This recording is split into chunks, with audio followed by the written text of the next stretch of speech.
I'm Bruce Buffer. It's time for the Anthony Gorgano Show!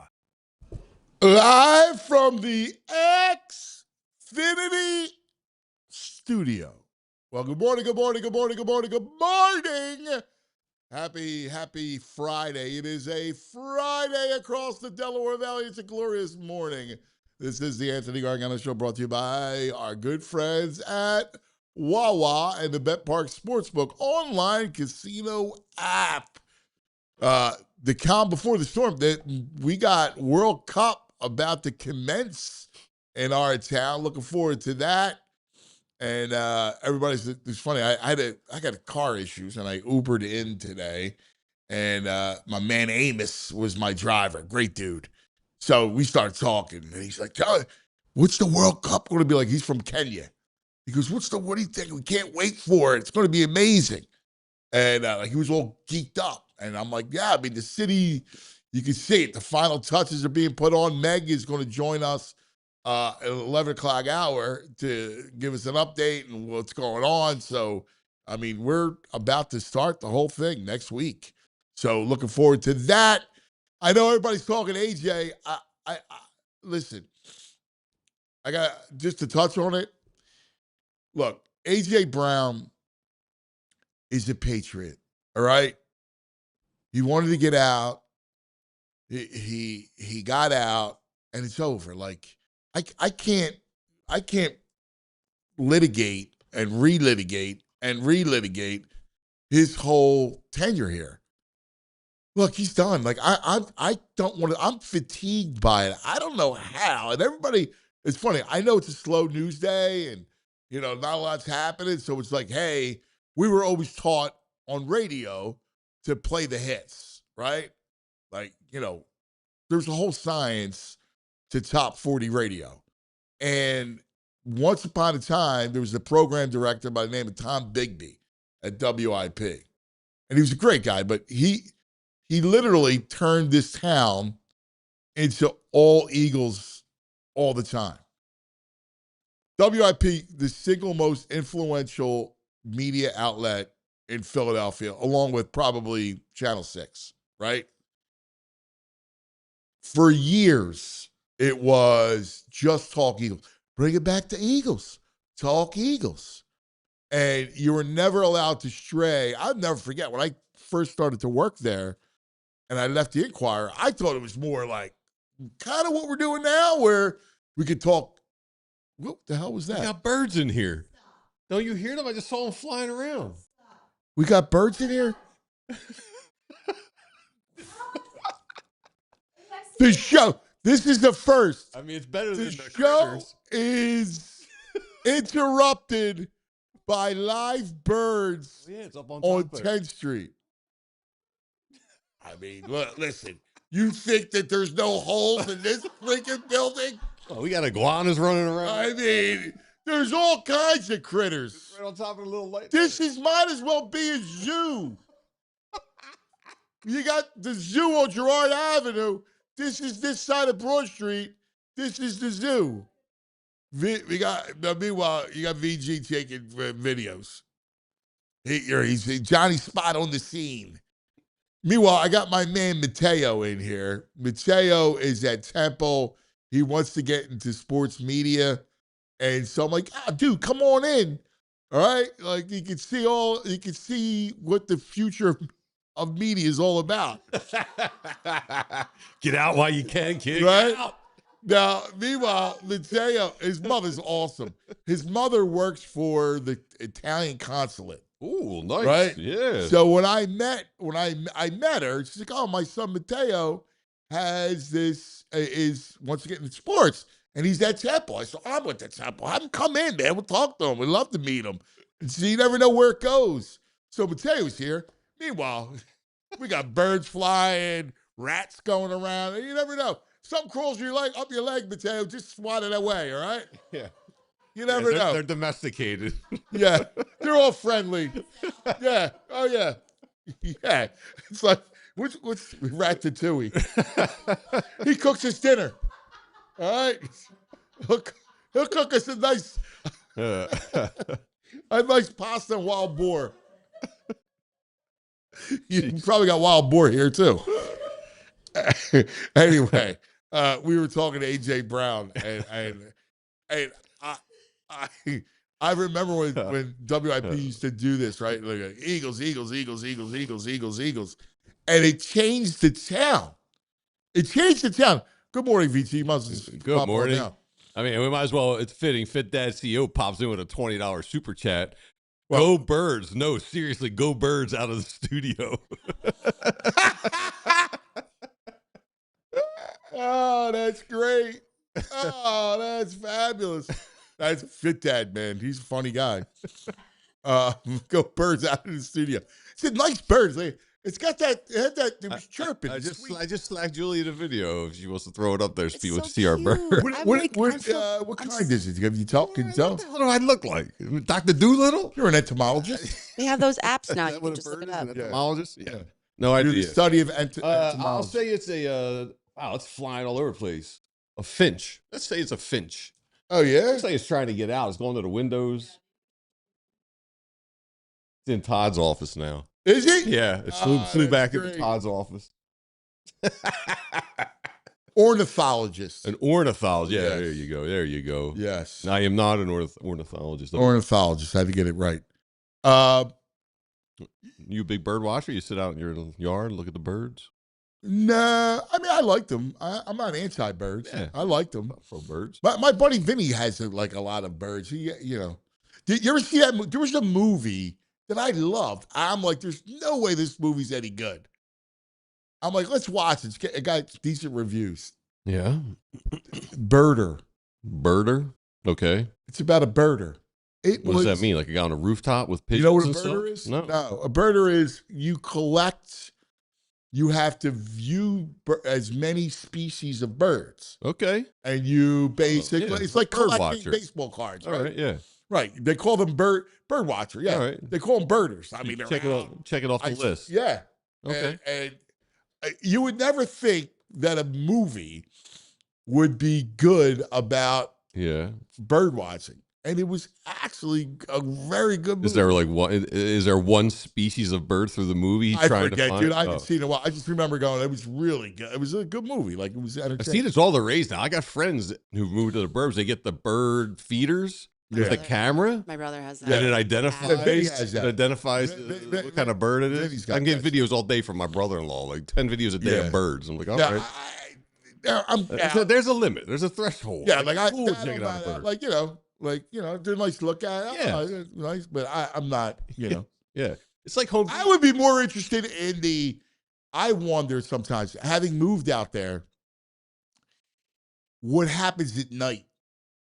What do you mean? Like, I wish I had a cam. I mean, I have a Ring camera and everything, but I should put cameras around the grounds. Because I think the birds are out at night. Not birds. There's all kinds of creatures out there. Yeah, of course. Fox and I don't know. There's all kinds of stuff. Mm-hmm. I would be interested in seeing what goes on. You hear these screeches and stuff. It's like Wild King. I don't know if you can handle it. It'd be like me and my boys rolling around, a bunch of Nosferatus, Adam Silver popping through. Yeah. You're using John's spot on the scene. Oh yeah, there's the bird. It's on top of the light. Oh, look at that. It's like when you go to Home Depot. When you go to Home Depot, they got birds flying around. You caught a birder, man. You caught it. Great burger. Oh my God. That'd be great. Hey, Jules, could you just make me laugh this morning and put up the Nosferatu, the threesome? Yeah, you're not ready for what? Don't ask for that at night. That's what you get at night. Us popping around. Time, they all pop out. Man. Look at them all. Who sang it, man? When Meg comes in, we got to show that to Meg. You are the best looking of the three. I would think so. My God. I mean, those things. Come on, bro. Yeah. It's like, it's the Houdini song. Freaks come out at night. Freaks come out at night. Freaks come out at night. Freaks come out. Moss get in the house. VG and his friends are out there. It's not safe. He ran from a spider last night. Yeah, all right. No, he ran away. Big spider, tiny one? It was about the size of 50 Quarter, cent 50 piece. cents. That's a good size one. Yeah, no, he was like, it was funny. We were coming back from baseball, and we were on the porch going in the house, and he's like, and he like falls back into me because I'm behind him. From the sight of the spider? And I go, yo, what's up? The spider. He crawled on my leg or whatever. Oh, on your leg. That's a whole different thing. And he goes, look. It was on the ground. Yeah. I was like, it's big, right? Whatever. I go, all right. They're good for you. I go, he goes, mosquitoes. I'm afraid of the bite. I go, he goes, kill it, Daddy. I go, I'm not killing it. I go, we're friends of the spider. Yes. The spider eats the insects. Yes. Spiders keep the insects away. So I'm not killing it. Can't kill it. No. I said, make friends with it. He's like the cartoons with the mice. Yeah. Lady get up on the chair with her broom. Yeah, it was him. I go, yo, dude, look, you're like 5'10" now. All right? Yeah. X-Man in the chat. This is what people don't know about Anthony. They're like, what's Anthony know about Houdini? When we drive around, that is right in Anthony's wheelhouse of songs. Yo, X-Man, you got no idea. I go toe-to-toe with you. Oh, my God. I drive you around. I'm like, how do you put on 80s? Hip-hop. I got you. All right? Every word. I know every word. He'll play a song, I'll put it on. Every Friday he takes me, I get my shots, and he takes me. And he'll have the hip hop station. I put the groove on. It's like a whole mix of 70s, 80s, 90s. So he'll have it on. So Sean comes on, and I mess with him because I know every word. Every word. And he's like looking at me like I got some of it's the corniest club music you've ever heard. He knows every word. Yeah. Every word. And I do it just to mess with him because he's like, huh? Wow. Like, yeah. So Houdini, I mean, that's a hit. I know that one. Yeah, man. You kidding me? I'll throw you some barcades. Exactly. All right. I want to get into this subject real quick because we're going to go off the rails all day today. Good. All right. I love off the rails. It's going to be one of those days. I can say it. Corey's joining us at 9:25. Franny films at 10 because I need some football talk today. I got a Rothman Doctors today. We got The Brain, TV Todd, Meg, Oscar from Tequilas is bringing cocktails. Oscar. So it's a busy fun day. All right? Yeah. But I want to get into this topic because it's funny you brought up, everybody talking about AJ this morning. And it all stems, and I'm curious. So growing up, when WIP became all 24-hour sports, it was huge, right? Like, I mean, I listened to it all the time. Changed my world. Went to bed listening to it. When I worked at a crappy office job, had it on my desk all day. All day. I always listened to it, right? Like, when I would come home, I mean, first of all, high school, college, and then when I would come home, I went to Chicago, and I'd come on, put it on. I was just always a part of it. I loved it.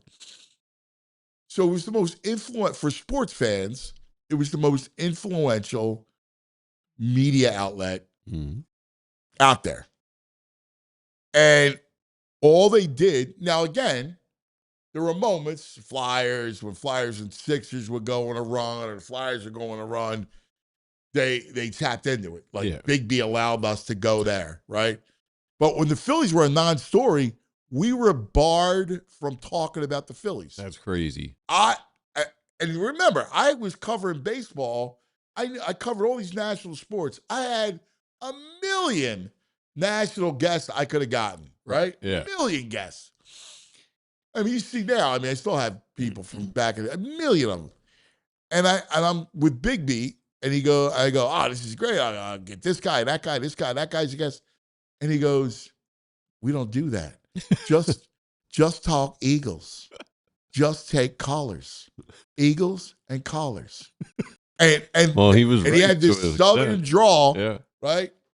And he's from Louisiana. And that's what he did.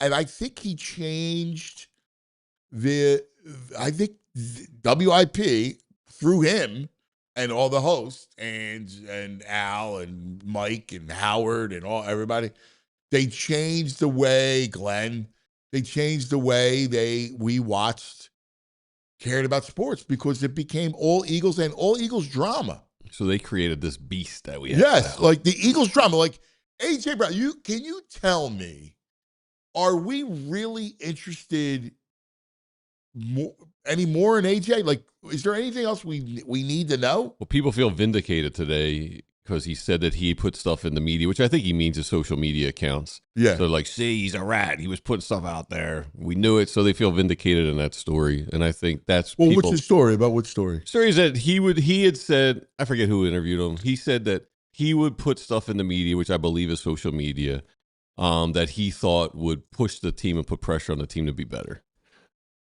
Such as, the offense stinks or the offense has to get better. Right. And there people are feeling vindicated, I think, to see he was a rat. He was the one. It was all him, and he admits he was doing it to change the way the team. And there's that where you could say, hey, the offense did stink. Yeah, I guess, I cut it down the middle. Like how I mean, honestly, I'm kind of over it at this point myself. I'm over it. Like, I don't want to relitigate it and the whole thing. Like, he's gone. So I don't care about him anymore, right? Like, honestly, like the minute A.J. Brown did the news conference in New England, yeah, I was done. Agreed. Like, I don't care about him. I hope Drake May overthrows him 10 times a game. Like, right. I mean, honestly, like, it's a rare guy that I would root for when they leave here. So here, Eddie Wright saying he disagrees. He's saying he leaked stuff to the media. Vince Pellegrini saying he gave it to the reporters. Vinny! Yeah.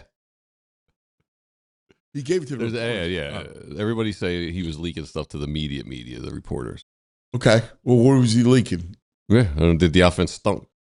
I mean, no, but like, what was, clearly, I mean, even somebody put together a great montage of stuff that has happened over the years with it. But clearly, they went from just go to the Super Bowl year when they're in one direction and they come to buy. Kellen Moore says, we're going to go pivot and we're going to just run the ball. Yeah. That's the pass game, right? So I'm sure he was talking about not getting the ball. Could be conservative offense, could be, right. Partly Jalen, partly the Tulo for sure, or whatever you want to call it. So, at this point, I don't even care. He's not here, so I'm over it. All right. And Randy's like, he could have been a source for Fowler and McManus. Probably. They had like 13 or 15 sources. I'm sure AJ was one of them. It's not like he was the only one. Well, what did he what would he leak that was like not right or out of bounds? Like, I will say this, having done that job, players speak all the time in anonymity. Mm-hmm. Like, I talk to players now. Like, I'm not writing it. I'm right. not. People talk all the time. It's what you do. Mm-hmm. Like, you talk. Like, you go, yeah. Now, if you're doing it for a story, if I'm a reporter, if I go, hey, I'm going to write this, don't use my name, this is what happened. That's where these quotes come from. Like, players will do that because everybody's got an agenda, who gets frustrated, who wants it out there. That's what it is. Yeah, every player does it, you're saying. Not everybody, but I mean, a lot of players, like, that's a common practice. So I'm just looking at the question. It doesn't matter what he said. He was undermining the team. Peter Tom Willis, if you're a rat about one thing, you're a rat about all things. Yeah, Joey would agree. Eddie Wright, I think. My man Joey would agree. Eddie Wright says, I think he leaked that he wanted to be in New England to Rossini. Fit that. AJ's a snake, and it isn't anything we thought he was. This goes beyond the player on the field. Dude has no integrity. Move on. Vinny, the idea that AJ was upset leaving meat on the bone is wild to me since AJ is a quitter. I mean, I don't care how you look at him. I'm not relegating. Like, look, I don't hate him. It doesn't matter. I'm not here to defend him. Yeah. I don't really care. I'm ambivalent toward the whole situation now. The minute, like, we knew he was gone, so it is what it is. The passing game wasn't good. All right? Like, I don't care what anybody says. I got eyes. The passing game sucked. For 2 years, it sucked. It's got to get better. And you know how you know it sucked? They're overhauling the offense completely this year. And you know how it sucked? They were ranked last. Right. And they won the Super Bowl. Right. It sucked. It's got to get better. I don't care whose fault it is. Sirianni, Pachulo, AJ dogging it, Jalen not seeing it, whatever you want to say. I don't really care. It's got to get better. Mm-hmm. So, but here's the thing. Look, everybody, it awakens everybody. Like all this story. I'm aggressively disinterested in stories like this. It's why I mean, I like the drama stories, but I know you do. I moved on from this one. Is just old at this point. It's like the same stuff again and again. It's like I don't know what's vindication mean. He's a rat. All right, he's a rat. Eddie Wright says maybe the offense sucked because they had a greedy pig wide receiver. Come on. I mean, you know better than that. Like, you can't tell me that he was the fault for the offense sucking. Devontae was upset. Devontae talked to the media, and he was upset. I mean, listen, I get you guys, Jalen walks on water, but, like, let's not invent stuff now. Come on. I mean, stop. It's ridiculous. You got eyes. You saw what happened. I mean, come on, everybody. There's a piece of the pie go around for blame, everybody included. I mean, that's the truth of the matter. And look, I hope he fails. I hope he fails miserably.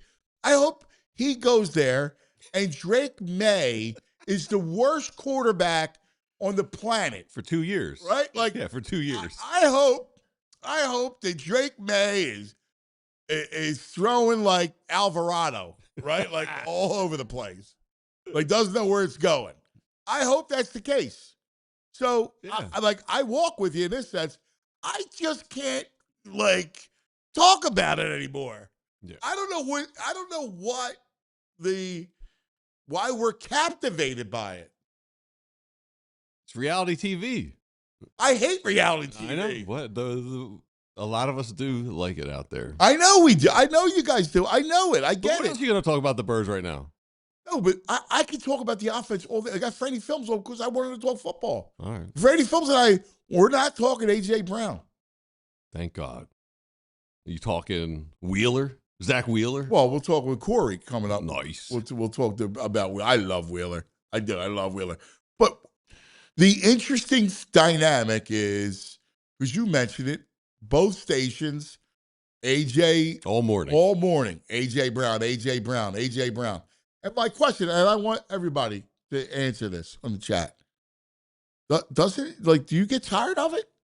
Are you, I like games. Up to me, I would have led with the NHL the game last night. Oh, good seeing a tort loss. Which was awesome. But, I get people aren't going to be all dialed up in the talking nuance of game 2 of the Stanley Cup Finals when the Flyers are home. Right. So I understand that. Yeah, but the idea of this, we created a culture where it's Eagles 24/7. Yeah, it's created a frenzy. It's like a cult like this Tom Bigby. Yes. It's the most fascinating thing. What's wrong with Ben? Why is he walking like that? No, he's afraid of it. It's a little Ben. It's a tiny Come on little in. bird. Ben. He's got a big lunch Ben. bag today. Come in, Ben. No, it's tiny. It's cute. It's a little bird. There's nothing cute about a bird. No, it's little. It's fine. It's chirping. It's not going to bite you. It was Who's the last person you ever heard get bit by a bird? Yeah, what do you think? I would be the first. Yeah, exactly. You're afraid of bird? You got a big lunch today. That's a big lunch bag. You don't like the bird? Are you anti-bird? My mother was my mother and my aunt. You're in the wrong business for the wrong company for that. Seriously. Have you been to the Philadelphia Zoo? Welcome. Welcome. The reptile pit. Yes. You see Todd's office? Yeah. Right to the right is the reptile pit. Yeah. You're going to lay on the floor where all the mice run and the rats? See the office right over there? That's the primate office where Jamie Take a visit to the primates. In fact, Mateo, when Jamie comes in, he can have he can look and he can watch the primates. Oh, well, Jamie will shut his door and he can watch them work through the glass window. He'll laugh. His big sneeze. If he's lucky, he'll hear a sneeze. Yeah. Hey, Mateo, you can see him. He wears his thong sandals. Boom! It's like a King Kong walking through here. He's got primate toes. Yes. Congratulations to Julia. She won Quizzo last night. Oh, nice work. Excellent job, Jules. Nice. Jules rules are number one. All right, we got to take a quick TO. I don't know where this is going. I have no idea. Wait till the cocktails get here. It will really go off the rails. And who knows? We'll talk. We're Eddie. Eddie says, I'm just kidding about blaming AJ, but he's definitely a rat. I'm down. I get it. Like, he's a rat. Chad says you were probably down with some Stevie B back in the day. Sure. Sure. You kidding me? I did all those. I was 17 going to after-hour clubs. Barrett's, G-Wiz. G-Wiz. Ace was the bartender. At G-Wiz? Yeah. He had the back room. Was he older than you? Yeah. Oh, all right. Yeah. Ace had ups. When you walked in, there was a club on Locust Street, right? And it was on like between 15th and 16th. Okay. And it was like right across from the Academy House, and it was like a mob joint, right? Like whatever. It was a club after hours, and it was up to like 4:30, and you go there, and Ace had like you walk up the stairs, and you had the bouncers, like the old school. You had these bouncers. Yeah. Rocco was one. No, seriously, his name was Rocco. I believe you. And Billy Veazey was another. Billy was one of them. And then you walk in, and then there was the dance floor club, but there was all these bars. Then you had an upstairs bar. And the VIP area? Nah, it was more like a cool, okay. And Ace was the bartender up there. So I would always go up there. Yeah. And Ace would, I'd have to pay for a drink. So Ace would have us up there all the time, and whenever we wanted. Like it was. And then one time Joe Frazier walked in. A lot of athletes would come in. Yeah. Well, back in the gets day. around a good after hours. Charles was in there. Yeah. Barkley used to come in. But when Joe Frazier walked in, it was like the, and the real like royalty. Rocky almost. Yeah. They stopped it. Joe, he walked in the middle of the dance floor. World champ, man. Yeah. Hey, champ. He was like, how you doing? He was the best. Like, could you imagine being called champ? No, but if you're a heavyweight, there's the J.O. version. Hey, champ. No, but no, you're an actual. If you think about boxing, right, the greatest title any man could hold was heavyweight champion. Oh yeah, and they called you champ. Like that's the ultimate respect, right? Like champ. You can't buy that. Like, it's that was it. All right, we're going to digress all day. Lots of crazy. Peter Tom Will says he needs more of these stories, Anthony. Oh, I got a lot of. I'll tell you one quick one.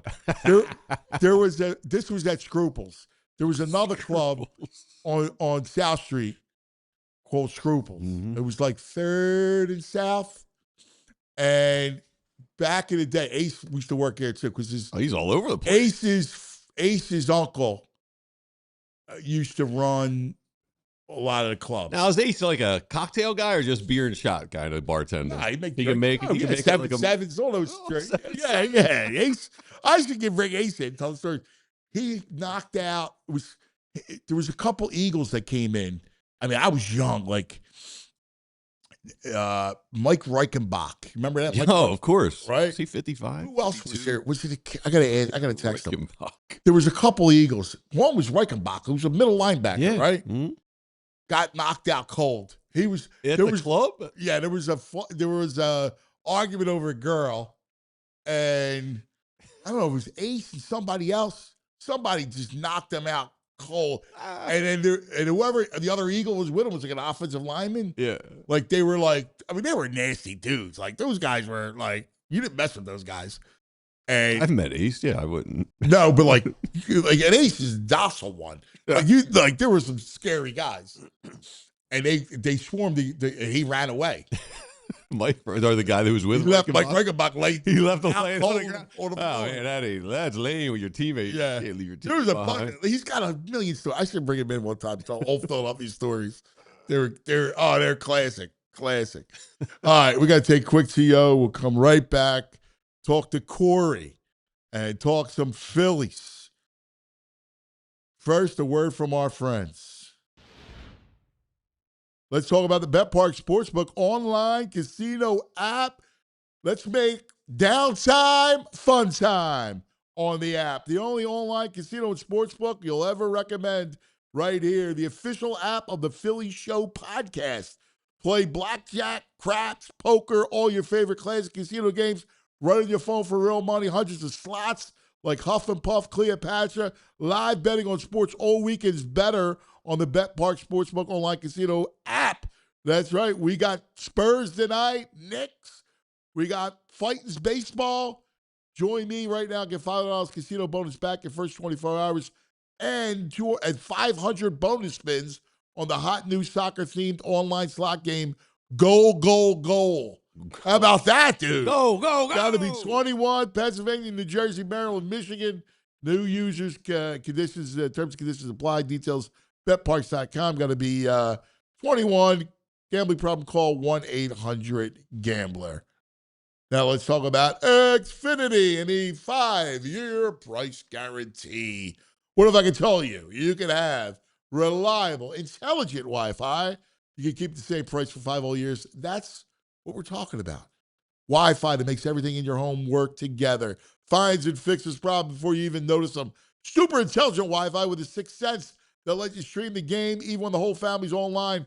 All your devices working in perfect harmony for 5 whole years. And the best part, no annual contracts, no hidden fees. Xfinity's best equipment included. Take it from me, a lot changes in 5 years. Championships are won, records are broken, dreams go bigger, but your Wi-Fi should stay reliable. The price should stay put. Lock in your price. Unlock the possibilities with Xfinity. Learn more at Xfinity.com. Xfinity, imagine that. Select plans only. Restrictions apply. Speaking of which. See that dude get hit right in the face last night at the hockey game? Yeah, they rushed him to the hospital, man. Yeah, that was tough. I want to give a yo out for my boy Eric's Little League team, the Rough Riders. Stormed through the losers bracket of the losers bracket of the minor league bracket in Aston Middletown. That's a great Little League. Yeah. Aston Middletown Little League is really good. Championship game tonight. Got to win 2. Okay. All right? Because you Let's come out of the losers bracket, now all of a sudden you made it through. You got to beat this team twice. Let's go, Rough Riders. Love the Rough Riders. Go. That's awesome. Oh, Eric, enjoy every moment of it. I remember when the Little League stuff was fun. And now it's all travel ball, right? So, yeah. You know. They better come out to some DMX Rough Riders anthem. I like it. Rough Riders. All right. Joining us. How great does he do on the Philly, covering the Phillies for all PHLY? He's the man. We love him. Corey Seidman. He's the man. This for the fans. Corey Seidman. Corey Seidman.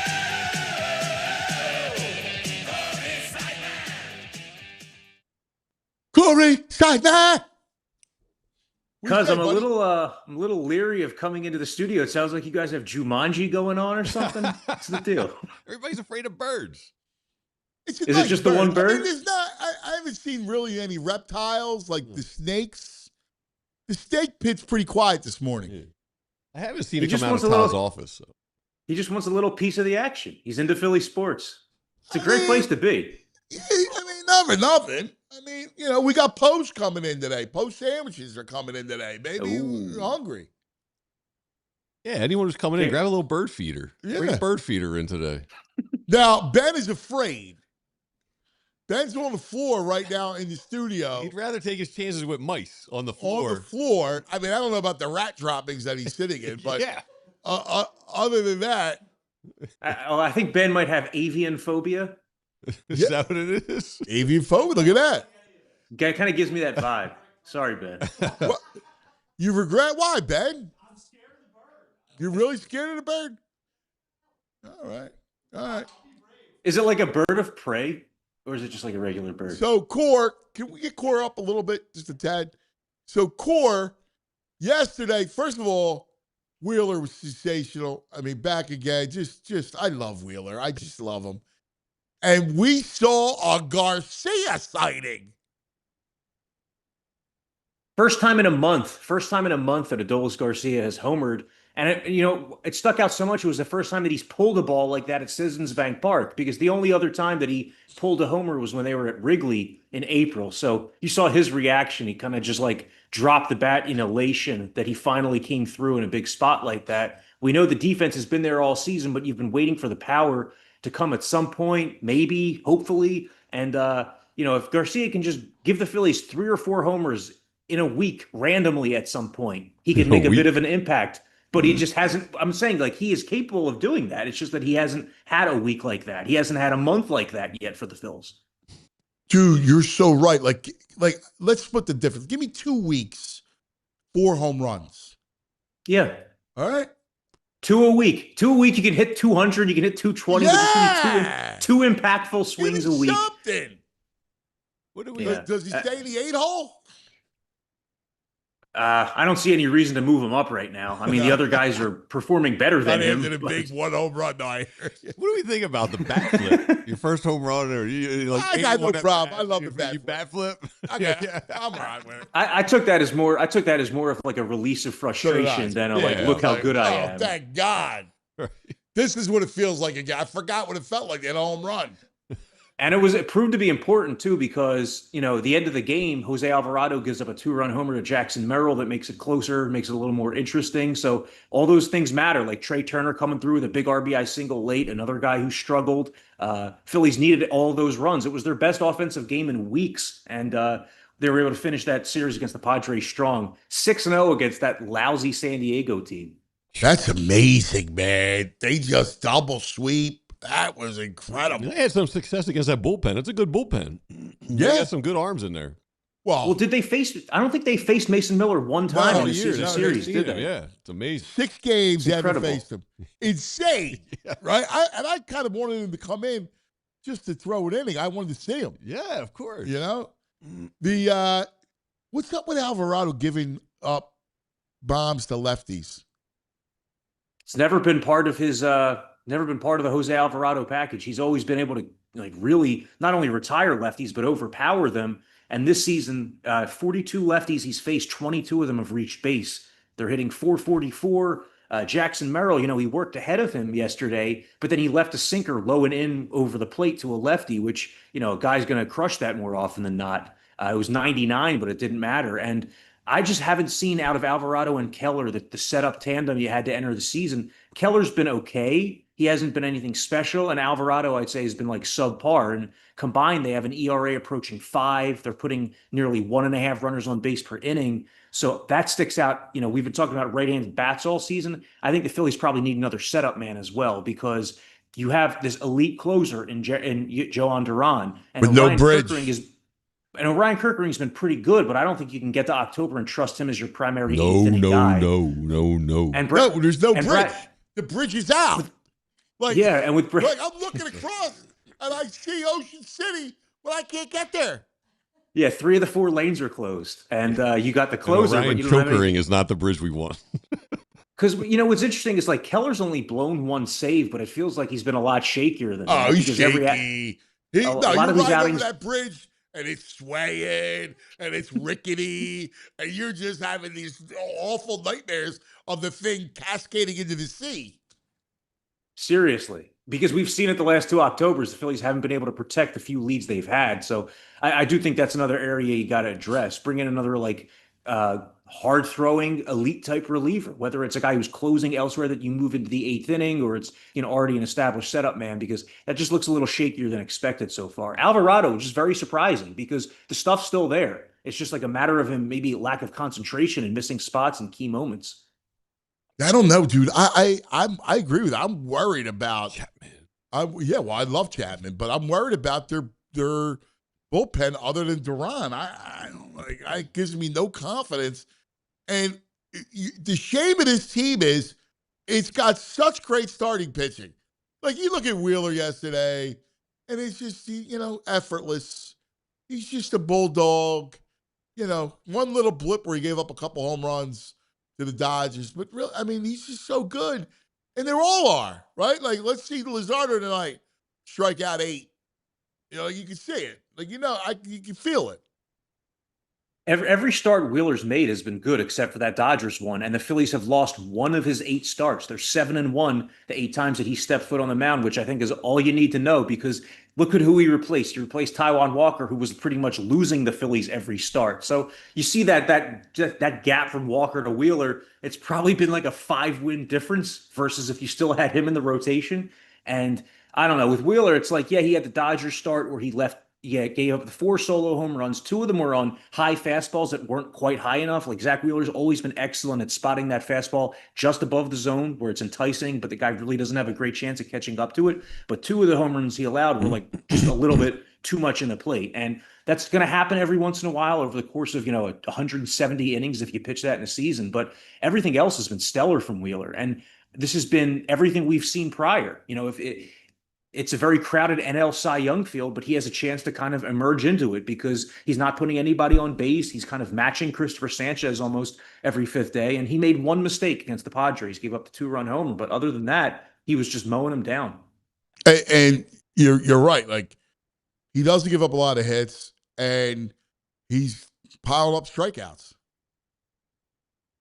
Yeah, with Wheeler and Sanchez, it's like, how do you score? You see why it's so hard to score against them, because you can't string hits together against them. They don't give up homers, and they don't walk anybody. So it's almost like you have to fluke your way into 3 straight singles in an inning, or you have to have someone come and pop a 2-run homer. But other than that's that, you're right. You're going to be looking at like 6 innings.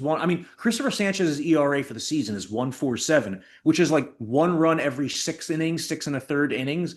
And maybe he finishes in like the mid 2s. Maybe he has like a couple games where he gets bombed, but I don't see it. Both of these guys, like the downside of one of their outings is a quality start. Yeah, it's why the great lesson of this is you just got to get through the season, and then the playoffs start, and then the fact that you got those 2 in a series pitching twice, that's 4 games where teams are going to struggle to score for 7 innings at least. And memo to Mattingly, leave him in, right? Yeah. Like, leave him in. Let's not pull the Wheeler in the World Series, which is still I was the Topper guy. I liked him a lot. But the one mistake that and it drives me insane, is that he pulled Wheeler. I just never understood that. I'll never understand that. I went up to Wheeler the next spring training about 2 weeks in, and I just said to him, like, how long did that sit with you during the off season? Was it something you thought about? Did you shrug it off? And his response was, I'm going to be thinking about that for the rest of my life. That was the next off season after that all happened. And I remember JT, the night it happened, we talked to him in Houston, and he said that he had lightning bolts coming out of his fingertips that night, Wheeler. Also, the other night I'm watching the Astros game, and Yordan Alvarez comes to the plate, and the Pirates bring in Gregory Soto, the former Phillies reliever. And Todd Callis says, well, Yordan Alvarez, the first batter that a left-hander faces when he comes in from the bullpen, if it's Yordan Alvarez, he has an OPS of like 1,500 in his career. You remember the Jose Alvarado situation in the World Series. It's just funny the way that's, played in Houston versus Philly. But I'm sorry, I can't even remember what the original question was. What were we talking about? No, it was leaving Wheeler in the game. You made the point. You're right about that. But I was also going to say, though, so you talked about how if you have Sanchez and Wheeler going in the playoffs, it's 4 games. You know, you're great. The only thing I'm thinking is you face the Brewers, you face the Dodgers, 2 teams that really make you work. You're going to rack up your pinch count. They're going to make you have to think about them on the base paths. There's a real possibility that even if you have an ace like a Sanchez or Wheeler, that in the playoffs they're out after 5 2/3, and then you're going to see that bridge. You're going to see that bullpen bridge. That's the part of the game that worries me because the last 2 Octobers against the Mets and the Dodgers, Phillies have had games where they're up 2-1 late, or it's a 1-1 game, and then the bullpen has the Mets. Able to come remember through. the Mets? The Wheeler won. What was it? 1-0. They lost against the Mets. 2-1. The home run. That was exactly. It. Yeah. So we've seen the starting pitcher do everything that he can do, and it not matter. So it gives you a great chance no matter who you're facing, but you still got to have the offense and the bullpen to back it up. All right, this is the big takeaway. Brought to us by Xfinity. Corey Seidman. And talking Phils, big takeaway this weekend. We got the White Sox, who are a good team.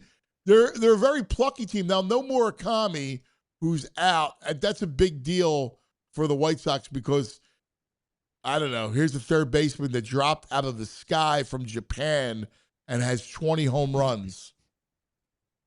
It would be like taking Kyle Schwarber out of the Phillies lineup for 4 to 6 weeks. That's what Murakami's expected to miss with this. I think it's a hamstring injury, and changes the whole complexion of their lineup because he usually bats second or third, and their top of the order has been really good this year with this guy, Sam Antonacci, left-handed hitter, came out of nowhere. He's the speed guy. Vargas. Miguel Vargas. Vargas is awesome. Colin Montgomery is another lefty, shortstop, got good pop. Like, their lineup is pretty decent. But I think you're catching them at the right time without Murakami. And you're facing 3 right-handers in this series in Sean Burke, David Sandlin, and third one escapes me. But it seems like a series the Phillies should be able to hit here. You got your lefties going. You have Brandon Marsh has been on fire. And, you have Jesus Luzardo starting off this series. So that should kind of nullify guys like Montgomery. Antonacci doesn't even play against lefties. So should be, I'm thinking 2 out of 3 at least for the Phils. You have a couple tougher teams coming up next week in the Blue Jays and Brewers, but this would be a real nice way to finish off this homestand if you're able to win another series, go at least 5-1. Because look, the Phillies woke up this morning tied for a wild card spot. They're tied for the 3rd wild card spot with the Diamondbacks, who currently have the tiebreaker because they took 2 or 3. But 7 wild card teams separated by just 2 games, and the Phillies are right in that mix after beating up on the Padres. Yeah, they're right here. Well, they should be right there amongst all the wild card teams. They're better than all those teams. Thanks, Ben. But, all right. Yeah, we're right where we're going to be. I don't think they're catching the Braves unless dramatic Oh. injuries happen to the Braves squad. They're not catching it. Well, I was going to say a little bit last night.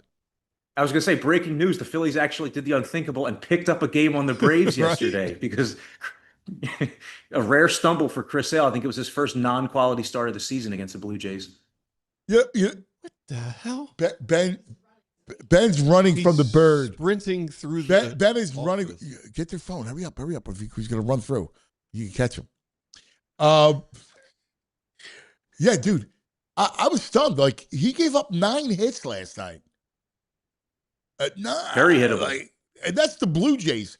Like, you got a couple decent right, like Springer and Vlad, but you got Straw and Clement and guys, and they hit them. So I don't know. I think it was just like a rare stumble for Sale because nobody's really even been talking about him, but he's right in that Cy Young mix as well. He has an ERA just above 2. He's doing his thing the same way Zack Wheeler's doing his thing. But you just have these 2 guys that are just so far out in front of the field, and Sanchez and Jacob Mizorowski. Yeah, it's wild. All right, what's the road trip after Chicago? You got the Blue Jays and the Brewers. So I'm excited to see that Brewers team because it's going to be. We'll see. We'll see how well the Phillies are playing. Whether this is about the teams they're facing, like the Padres not hitting it all, or if the Phillies are actually picking up some momentum and are going to be able to carry this forward. Because that Brewers lineup, the top 4 with Chourio, Yelich, Terang, and William Contreras, really difficult. The way they shorten games with Ashby, Uribe, and McGill.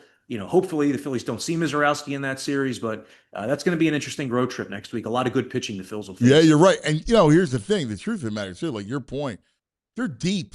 Like Bowers is good from the left side. Vaughn is good from the right side. Like, not for nothing, but if you had Vaughn at first and Bryce in the outfield, I mean, Well, watching he's the incredible Padres. right-handed bat. And watching the Padres, I just kept thinking like Miguel Andujar signed for 1 year, $4 million. He would have fit this team in a multitude of ways because he has experience. He has experience in the corner outfield. He has experience at third base. He's not a good defensive player, Miguel Andujar, but he strikes me as, if the Padres continue to fade, he strikes me as a trade target that another team's going to pick up and be able to use down the stretch. Do the Padres just do a mass sale? Like, it's do funny they you say trade that because Machado? you know how sometimes you wake up and then you remember what your dream was a couple hours later? This is how in baseball mode I am. I had a dream last night that Manny Machado got DFA'd. That was my dream last night. Wow. Maybe it's because we've been talking so much about Harper and Machado on our show. But I could see the Padres selling off if they continue to fade because they're very active every deadline, either buying or selling. So if they don't think they have a legit chance, they might sell off some key pieces. And they have a lot of guys between even the rentals like a Laureano or an Andujar who could help contending teams, not to mention every member of that bullpen other than Mason Miller. I mean, if you take out the Padres, if you take out the Phillies losses, they're 32-23. I mean, if they're 2-29 now, they're above 500, but the Phillies have just been crushing them. They're a team that was finding a way to win by only scoring a few runs, but until they've met the Phillies, I can't imagine. I think it's just sellers. It's just more about like whether they have staying power. Like if there's still 2 months before the trade deadline. Trade deadline is August 3rd this year. It's June 5th. So, if the Padres are 5 games under 500 and there's a bunch of teams that they're just behind in the wild card race, I could see that happening just because like they love to trade prospects, but in order to do that, you need to replenish at some point. So no, I'm just saying, don't rule it out. Phillies kind of exposed them. That would be crazy because all the moves they made in the offseason. Man, go get that guy. He what? Go get the guy. He's waiting downstairs. What is wrong? Mateo's not afraid. Is the bird? He's from Italy. Is the bird in that room? He's in the elevator. I tried to get in the elevator. The bird's in the elevator? The bird was in Let Mateo go get him. I'm too afraid. Mateo's a big kid.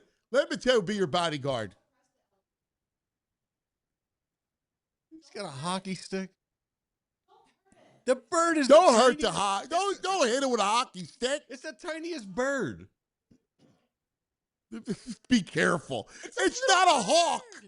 It's a little tiny bird. The bird is prey. Oh my God! Look, Ben's running down the hallway with a hockey stick. His phone just fell out of his pocket because he's running so fast. Should open Lori, that it's madness. It's pandemonium. You would think it's Alfred Hitchcock's The Birds happening right here, right now. I'm just thinking the elevator. I'm just thinking the elevator's going to open. There's going to be a giant pterodactyl waiting for me. Exactly. Yeah, it's like it's Jurassic Park.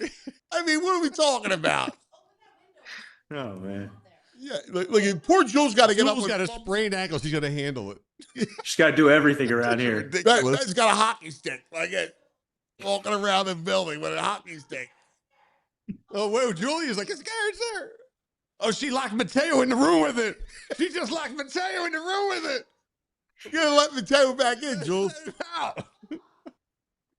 You can't. Wait. Let Mateo come back in. That's all right. It's crazy. Anarchy going over here, Core. Anarchy. It's insane. Insane stuff. There's nobody in the room with us. What? We got no. Everybody's Core. Jules is outside. Ben's hiding himself in his office. He's in his office. He's cowering under the desk of the little.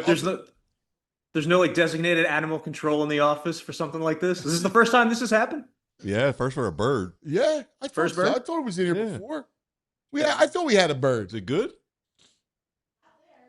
Well, who's going to go get? We got a guy down there. West Virginia Rick's coming in. Oh, that's right. He's coming in for your show. You handle it. I'll go get him. Go get him. So we're gonna have 2 guests. My God, we got. Leave it. Who cares if it comes in? It's just a little bird. Yeah, let it fly out. Sit. Let the poor thing. You don't want to trap it in the staircase. You're going to trap it in the staircase. It's not good. Has it gotten any airtime yet today? Has it made its way into the shot? Listen, who knows? Comes in. I agree with it. Be kind of cool to see it fluttering around. What if it just like rested on your shoulder the rest of the show? That would be Listen, amazing. I got no problem with that. I used to know a guy, Al Frau, right? Al Frau was like was 6'4", big, strapping dude, bald head, and he would have this tiny bird as a pet, and the bird would sit on his bald head and just hang there, like he would go, Wow. and the thing would fly over and sit on his head, and a big dude So it was with like- a tiny little bird on his head. It was you, Al Frau, and Rocco back on Locust Street. Oh, and a lot of Philly stories too, by the way. I Back bet. in the day, man. But those people, yeah, it was real. Anyway, Core, what's on tap for the show today? Jamie and I are going to be taking a look at the All-Star game because the Phillies have a lot of deserving players. It's obviously in Philadelphia, but I don't know how many All-Stars you're realistically going to get in unless you're 10 plus games over 500. So kind of going to be an interesting exercise. We're each going to pick if the Phillies were to get 4 guys in, 5 guys in, who they'd be, because it seems like somebody deserving is going to get left off just by, the process of elimination. Well, to me, it's Sanchez, Wheeler, Harper, and Schwarber, right? Yeah, but first off, you have pitchers the day before the All-Star game who pitch, they get removed from the roster because they're not eligible to pitch. Right. So like that could happen. But Marsh is also pushing toward it. Duran is also pushing toward it. I mean, Duran has better numbers than any NL closer other than Mason Miller. Yeah, I can see Duran. Yeah, Duran, you're right. But Marsh, I mean, listen, he's having a great year. He should be, but I don't know. I guess the question is like if he's hitting 325. Don't you got to go? Don't you got to go Schwarber, Harper over Marsh? Yeah, for sure. And especially because first base is a thinner position than outfield. But it's just, if Marsh is hitting 325, 330 3 weeks from now, the way he is right, it's just going to be tough to keep him off. Yeah. Hey, Rick. All right. My brother, cannot wait to watch the show. I will be on with our Talkify segment. So we love you, man. When you come in, just make sure you have one of those netting, the hats with the netting over it. Like one of those hawk gloves. Yes. So you get to land on your hand. Yes. This way you I'll can, be ready. I mean, you never know what happens here in the wilds of Texas Spring Garden. Well, thanks for the warning, fellas. I'll see you in a little bit. The great Corey Seidman. What a fiasco. Crazy, dude. You got Ben running around. Oh, Todd's in. Todd's here. Watch the bird, Todd. Watch the bird.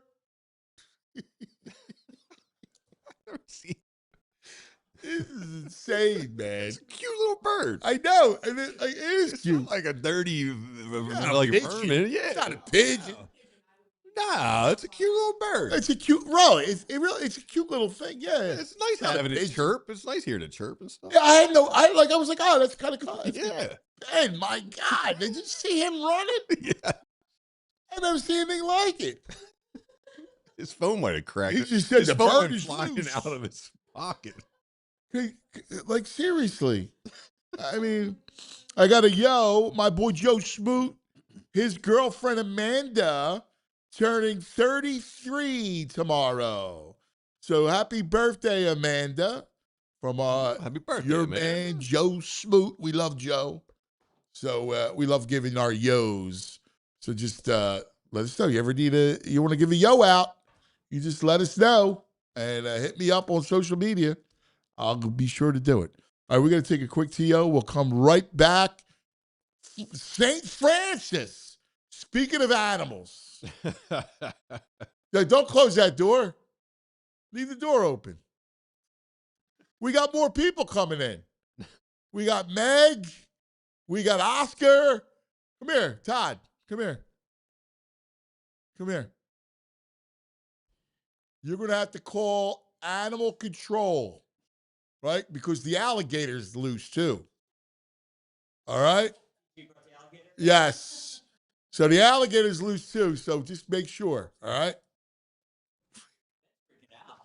He's got a real fear of birds. You see him running. Oh, my God. It was the best. All right, let's take a quick TO. Come right back. St. Francis, speaking of animals, will join us. This summer, declare your independence from hot, miserable sleep with Ashley Stars and Stripes mattress sale. Stay cool all night with cooling mattresses starting at just $6.99. Plus, for a limited time, save up to $1,000 on select mattresses and pay 0% interest for 60 months. That's 5 full years interest-free on better sleep. So stop sweating through summer nights and sleep cooler, longer, and more comfortably. Freedom from hot sleep starts today at Ashley Stars and Stripes mattress sale. Shop for more deals in-store or at ashley.com. You know that moment, the one you realize you left your favorite sunglasses at the beach, on the roof of your car, at a gas station 3 states away. Well, I've been there too because I left a pair of really nice sunglasses at a hotel in Toronto, and I was screwed. And then I was hesitant. Did I want to buy nice sunglasses like Shady Rays? And then when I did buy them, I'm afraid to wear them. Shady Rays changes everything. They've changed the game because these sunglasses are made for real life. Seriously good looking, polarized, durable, not stupidly expensive. And here's the wild part. If you lose them, break them, day one, Shady Rays will send you a brand new pair. No guilt trip, just replacements. So now I actually wear my sunglasses everywhere without fear.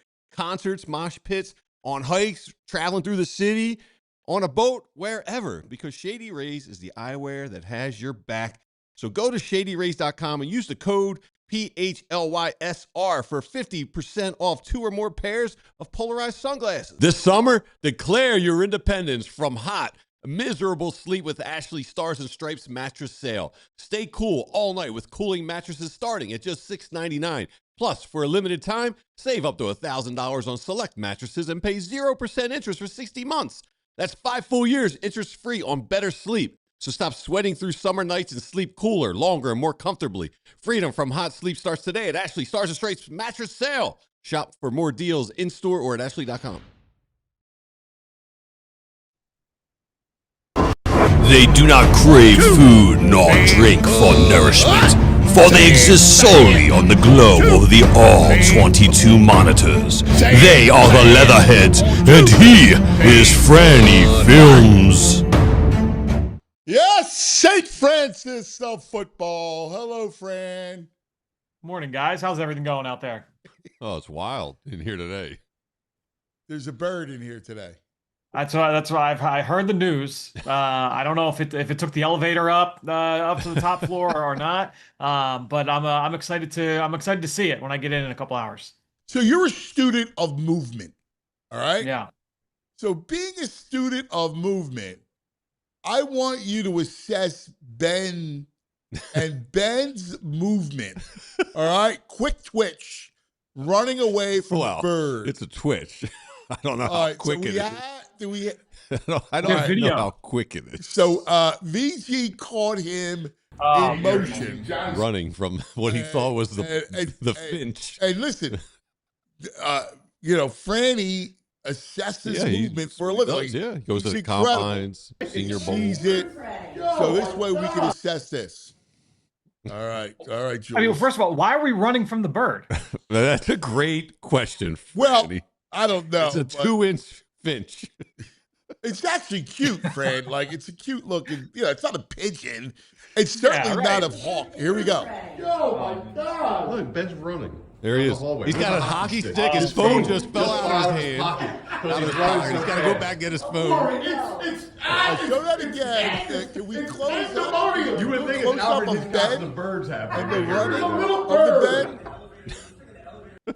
Let's see if you can make a close-up of Ben running. Look, Ben's and here it is. Look, here it is. His phone. Just a lot of elbow in the run. A lot of elbow and shoulder. You would think it's Alfred Hitchcock's The Birds happening. The hammies look tight. Like, you got to keep it like this, not like that. Ben's running down the hallway with a hockey stick. His phone. Yeah, he's like, he's got a hoodie. You want to go like this. Well, how would you assess it, Fran?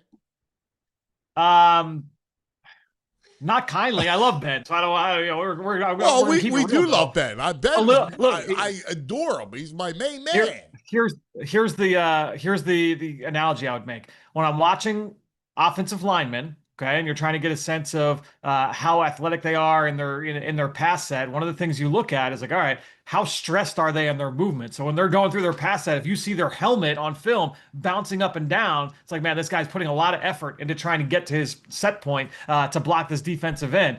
All that movement with the elbows and the shoulders to move not that fast doesn't speak too highly of the ease of movement there for Ben. There is a lot going on Dude, for that flow. You gotta click. No. And he's not doing it like he's high. I don't even know. It's It looks like he's going to tip over. The faster you move your arms, the faster you run. So you Right. can't be like, Right. You got to go, you know, if you're going to do it, you got to chop. yeah, yes. You know? I don't know, Fran. We're going to have to work A lot on of it. wasted movement there. Yeah. All right. There's so much. We're on the clock, brought to us by our great people at Ashley. And we love this because I was excited just to talk to Fran. So we have the NCAA bowl schedule is out. I wanted to talk football. I don't want to talk A.J. Brown. I'm tired of freaking A.J. Brown. So I just want to talk some football. I want to start with some college because they released the schedule. Do you like? I love this, dude. I absolutely love this. I want to get the schedule. It's over on the 25th. Yeah, it's one of those things where, we've talked about it a lot, whether it's the college football playoff expansion and conference realignment and just like the whole calendar. We're still in this awkward phase where they're trying to figure that out. And to me, and I get why we're still at this point. We're still here because they're married to the bowl system. Here's what we got. So the first round, December 18th to Friday night on campus. First round on campus, which I love. And then December 19th. Oh my God. That's unbelievable. The Eagles play the 19th too at night? I don't know. Let's see. And then January 1st is the quarterfinals. And then we go to the semis, January 14th to 15th, championship game on the 25th. Pretty good. Yeah, there's that. Yeah, it's got. I mean, look, we had that last year where it was literally there was a game on, like a game with stakes, whether it was college or NFL, every day it felt like 10 days or like 12 out of 14 days, something like that. So we're gonna get another run like this, which is that's as good as it gets. Where are you at on playoff expansion? Are you for? Are you against? Are you like lukewarm Come on, on Franny. More games? Was he ever going to be against more games? Well, I can't tell. Because some people are very much like, hey, we want to protect the sanctity of the regular season. I know. Listen, I understand that there's probably 6 teams that could win it, right? And that's being generous. Yep. But I'm for the 2014 playoff, and here's why. I agree. Because you're still looking, there could be some upset. Like a favorite could lose. Like, Yep. and I think I love the idea of it. I think there's a way to incorporate all the bowls with all the playoff games, and this way they're all accounted for. And I think it's neater and cleaner that way.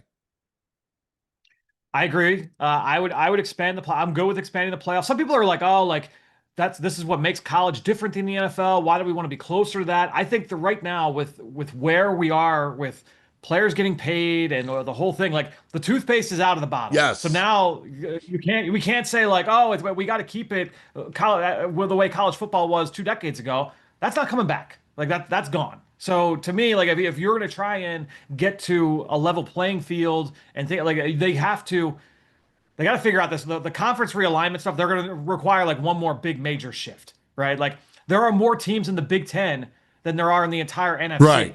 Like there are things that just don't make sense if you're trying to pick out strength of schedule and like trying to compete. If it's let's put Georgia Tech against Vanderbilt against Michigan State. Those 3 schedules are not going to look anywhere near alike. Whereas there's a lot more equity in the NFL and these other sports. So yeah, I'm good with the playoff expansion. I'm good with incorporating the bowls. Let me throw this one idea at you as well. I heard this one and I kind of like the idea. What if you take bowl season and instead of it being at the very end, all the bowls. I love it. I heard that. Oh, put it at the beginning. Put it at the beginning, and you start. Everything starts. The season starts with all these bowls. And I would do it. Yeah, in August. I kind of liked that idea. I freaking love it. I would do it in August, like as a kickoff. Exactly. Like when you can own the football landscape. Yep. Exactly right. I love. What's the matter? What's going on today? Jamie rolls in. He's wearing a suit with flip-flops. Oh, no, he had a funeral, though. No, dude, he had a funeral. Oh, all right. Yeah. He had to stop it. My bad. I was like, all right. It was like, I get why that was Wacky Friday. I throw you for a loop. Happening? No, it's Friday. It said lunacy. All right, yeah. My bad. No, I love this. I had heard this, too. I love this concept of this way the bowls will matter, right? Like it would be awesome. And you start it like a whole lead into the season. Like, you know how college basketball does the 24 hours of college hoops? Exactly right. The ACC, Big Ten channels. You can do the whole thing through the bowls. I freaking love it. I think it's a great idea. Yeah. Because you have New Year's Day to play the playoff games. Right. Because the problem that we have now is that all these bowl games are still being played, but I don't know, 65, 70% of the teams and the players don't care, right? Like, you have guys opting out left and right. Some teams can't field a roster, like a playable roster, and they have to pull out. So just finding ways to, like, if these games are going to be played, people are going to watch them. There's still like a thirst for them. How do we up the ante on some of these? And I think one of those ways is by expanding the playoff, and the other is moving some of them up. I've heard that conversation too with like Army Navy, because you're trying to strict the calendar down. You have one full weekend there in the fall is a perfectly good weekend where you're only playing one game. All right, well, maybe Army Navy, maybe you move that to the front of the schedule as well, just to get that, to snug the playoff. But again, there are so many people with college football that they're like married to the idea of like, this is tradition, this is what we always do. That's gone. Like that. The minute you start paying the players, right, and you expanded the playoffs, it's done. Like it's got to go. Like I would, truthfully, how I would look at the vision of it all, I would have like two conferences. Like I'd split up the ACC, the Big 12, put them in the SEC, the Big 10. So I have two super conferences, right? Like an AFC and an NFC. And then there's divisions. But I wouldn't take everybody, right? I would cap it at, you want to call it 80 teams or whatever you want. And then I would have a second tier, like Temple would not be in that tier. And I would have almost like the soccer divisions and play up and down. Like if you look at England, right? Like you got the Premier League, and then you got the secondary league, whatever that league's called. And then you can have relegation, have some fun with that. But they would stay, and then you could have a championship of that league. People would watch that. Yes. No question. No, and that's the problem is that getting the timelines together to get to that point is, because of all the TV contracts and they don't expire at the same time, and that's what's messy. But I do think 20 years from now, that's probably I think that's one of the more likely outcomes for this whole thing. I do too. And listen, they got to figure out, these universities also need to move the portal dates, right? Like you got to move the dates. I know that they make they're talking about the semester. Stop it. Like it's ridiculous. Like a kid could come in a few weeks late and start, and you could make your, you know what I was stunned? Half these kids are taking remote classes. Like regular students on campus are taking remote classes. That should not be allowed. Oh, it's ridiculous. Why are we remote? Why are we even acting from my like it? dorm, which is 100 feet away from the classroom? This pandemic screwed everything up, man. It did. This is that's the big part of it, right?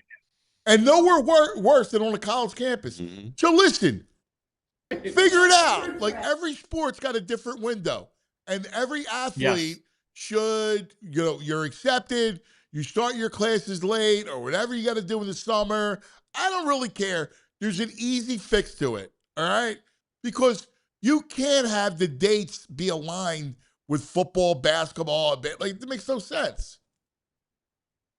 Yeah, and that's what the tricky part that they look at it is like, all right, well, we have all these different sports that are off on different timelines, but the other reality is that you really have two sports, and it's mostly one sport. And if you want to open it up, it's maybe three. It's basketball and football that move the needle from a money standpoint. So, like, should we cater all the rules to where the money comes in?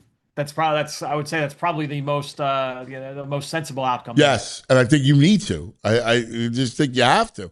And listen, I don't know why you can't have floating dates for semesters for athletes. They're already treated differently, so why not? Right?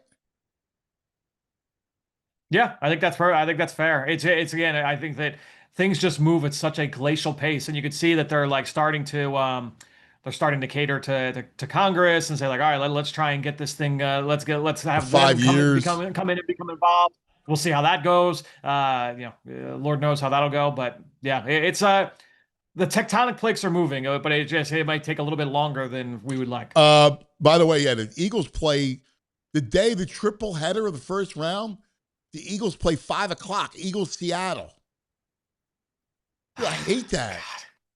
Yeah, that sucks. That sucks. But it is what it is. Football guys. I hate that. Good. I hate Saturday at 5 o'clock games. I'm glad you're on my side now. Out on Saturday 5 o'clock. I hate the fact there's we could be going up against it. I can't watch the Eagles. And Eagles Seattle. I can't watch the Eagles. My God, it's terrible.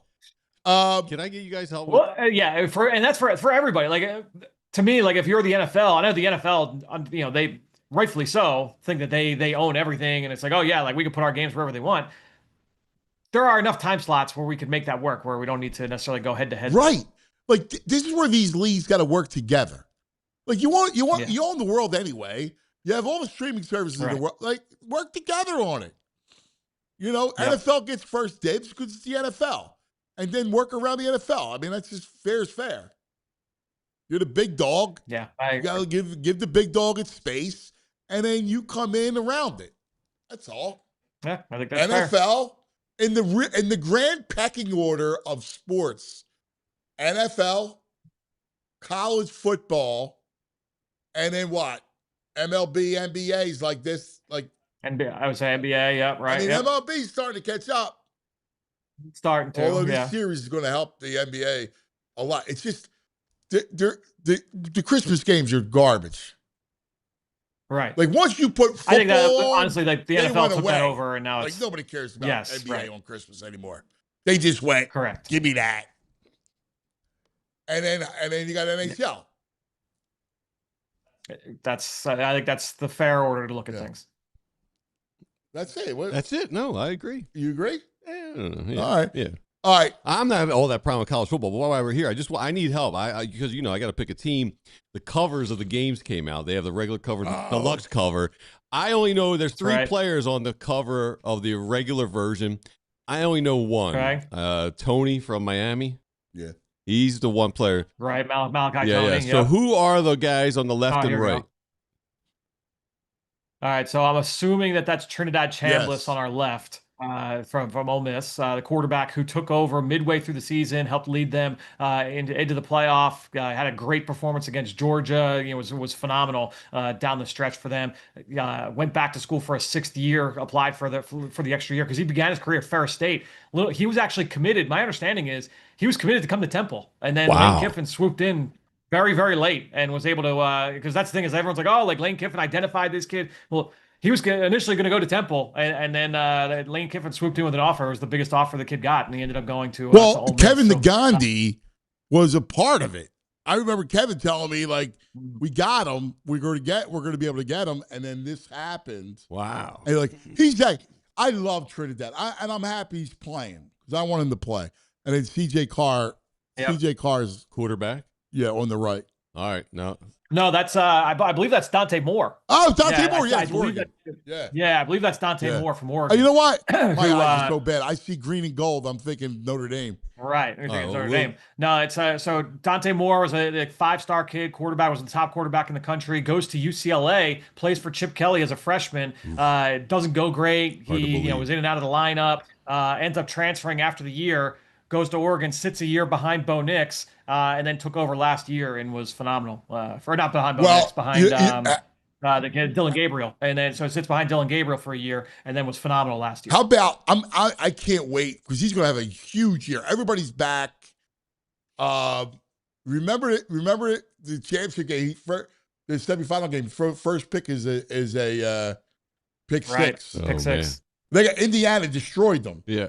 Because and the first pass he threw was a pick six. Yeah, they only lost 2 games last year, both were to Indiana. I was really impressed with them. The road win against Penn State, like nighttime, Happy Valley, the place was going nuts, and he was stoked throughout. The other guy throws the pick. I like Dante Moore. Well, yeah, that's right. But yeah, no, I do like Dante now Moore. Let's get to the deluxe edition cover. Yeah, wow, your boy Signetti. Franny, I love Signetti, man. I do. I love him. How can you not? He's a man after your own heart. It looks like a Disney movie poster for like the Mighty Ducks or something. It does. Yes, I agree with that. I love college football, man. Oh my God. What is it, Fran? I was having this. I was talking to somebody who's an NFL guy, right? Only NFL, and it never like I don't big Eagle, obviously Eagles fan, but I was trying to tell him like, listen, college. If you love football, then you would love college football. Because college football celebrates the sport in like it's a slice of this Americana, right? The way you celebrate in the Deep South versus Texas versus the Rust Belt versus the Northwest. It's all different, and it's awesome. It's all these cultures of football. It's different styles. It's so I just love it. I like Franny. How would you sell it? I think that the fandom around college football just I think feels a little bit different than it does with the NFL and with other professional sports teams. Obviously, there are fan bases like the Eagles, which it's a rabid fan base, right? But when you go into other other stadiums and you get that feel, there's nothing like going into Happy Valley at night, Penn State. You go to LSU, you go to Texas, you go to Mississippi State. Like even the teams that aren't like traditional powerhouses. All these places have their own traditions, things that are unique to them. To me, the college football atmosphere is just is something that you can't replicate. I do think that you get the idea of like any given Saturday definitely pops up more so in college just because of especially now with the parity in college football thanks to NIL and to the transfer portal. To me, college football, it's right there with the NFL. I love watching college football. It was funny. Somebody I was thinking about this. So before this whole project came up, I was like, I could see the writing on the wall for radio, right? Like at least that company for sure, and kind of where it was going. And I started to think about, career, like what's next. And one of the things I was thinking about was maybe lean back into my background as a journalist, right? And go back and I was thinking about what sport would I love to cover from a national standpoint.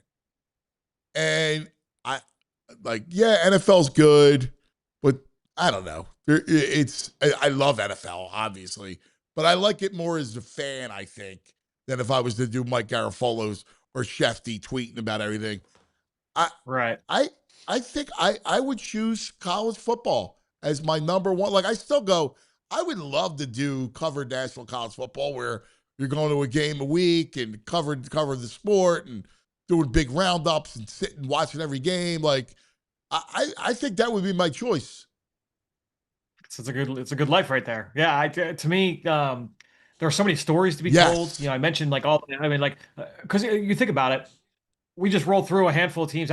We didn't mention like Oregon and USC and like Notre Dame and like there's so many stories to be told. So many unique paths all these players and coaches take. Yeah, right. I mean, every year it's like this, right? So it's and it's always something new. It's not like we're talking All right, well, let's do an AFC preview. All right, we're talking about Joe Burrow, Lamar Jackson, Josh Allen, and Patrick Mahomes. Like, all right, there we Right. go. Like the same thing as the last 4 years with college, that it changes and it's constantly evolving. Yeah, that's exactly right. I'm excited for Penn State. I think Campbell's a good coach. You bring it in. Yep. You're bringing in Rocco. You got a veteran quarterback. I mean, they took what 18 kids from Missouri. At least for that, yeah, from Iowa State. Yep. Oh, Missouri, Iowa State, and you got a lot. There's some talent, man, and I think Campbell's. I think they got very fortunate because I think Campbell's going to turn out to be a really good. I like him a lot. Yeah, it absolutely could have gone worse for them, considering how the early stages of that search seemed to go. I think getting Matt Campbell, this is a guy that was getting NFL interest for good reason. He's a proven coach. People look at him as like, oh, like what did he win at Iowa State? He was the best coach in Iowa State history. Like he lifted that program up to heights that we haven't really come to see from that team. So for me, like I am excited about what he could build. Now, is it going to be like immediate success? I guess we'll Right. see. I think but you look at what like Kurt Signetti did, moving from James Madison to Indiana and bringing a bunch of guys with him from JMU and saying like, all right, you guys are the culture setters here. If they're able to replicate some of that and still incorporate some of the Penn State recruiting and get a different level of recruit. Yeah, I think there's absolutely a path to success there for Matt Campbell and Penn State. Yeah, I do too. Nah, Big Ten's ridiculous, right? Like you mentioned Right. Oregon. Oregon's number one, right? But then you got Ohio State's just, that kid is only getting better. Michigan is only getting better, although the coaching situation there is a bit of a challenge. Yeah, a little something going on. But I mean, they're like that Big Ten is unbelievable. Yeah, I mean, when you look at the Big Ten, it's not even just like the teams at the top as much as it is like the depth of the conference continues to improve as well. Because that was what we would always point to with the SEC was that, all right, well, it's not just Alabama and LSU and Georgia. You look through and it's like, all right, if you got to go play Ole Miss in 2019, like that team is. It's going to beat most of the teams in the country. So I think the Big Ten has caught up to that. Let me ask you your thoughts because I'm gathering research for my team for this squad. What's your first impressions of USC? They returned their starting quarterback with Jaden Mayava, who was really productive for them last year. Obviously, they lose their top two receivers, Mekhi Lemon and Jacoby Lane. Both guys got drafted. We know Mekhi Lemon here in Philly. Lane was like a 4th or 5th round pick for the Ravens. They're excited about what that team's going to be, and they're content. I know the recruiting classes that they've been bringing from the high school ranks have been good. I think Lincoln Riley said recently, like this is the best offensive line and defensive line since I've been here. To me, that is a team that always seems to like leave you wanting. They struggle to go on the road and win consistently, especially against some of the better teams on the schedule. So that's a tough one. Man. Like it's I especially like I think back to like those USC teams like Pete Carroll, like they were like the creme de la creme in college football. I don't know that we're ever going to see that team in this current iteration return to that level, but maybe they'll surprise us. Nah, running back too, man. They always had great backs. Great backs, great linemen. Like think about those defenses. Like that's the thing is we remember like Matt Leinart and Reggie Bush and Lendell White, and they had Mike Williams and Dwayne Jarrett. Like you had all these guys on that. We were coming through from skill players, but they were churning out offensive linemen, defensive linemen. There was the year where all 3 linebackers went in the top 30, right? Like that's a team that always had a lot of talent on both sides. You know what's crazy is that we talk about Oregon and Dante Moore. Dylan Raiola left Nebraska and Matt. And went to Oregon, where he's just going to back up. It's actually a brilliant move by his camp because you sit, wait, get healthy, and then it's your job, and you'll have 2 years. You have 2 more years theoretically at Oregon with great players. It's what Moore did. I was just talking about his path from UCLA to Oregon. He went and he was like, all right, I'm going to transfer somewhere where I don't need to play right away. I'll sit behind Dylan Gabriel. I think he threw like 2 passes all year in the 2024 season. And then, all right, now it's my show. And he hit the ground running. I mean, he threw, I think I want to say he completed like 88% of his passes for 4 touchdowns against Oklahoma State in week 2 last year as a first-year starter for Oregon, right? Like this is the guy that has all the talent in the world. And you go and you sit in that ecosystem. Now, I will say, they did lose their offensive coordinator, Will Yeah. Stein. Stein left Yeah. to become the head coach of Kentucky. So we'll see if that offense continues to look the same. Kentucky, I was a great hire. I thought it was a great hire. Yeah. What do you think of the Irish? I like CJ.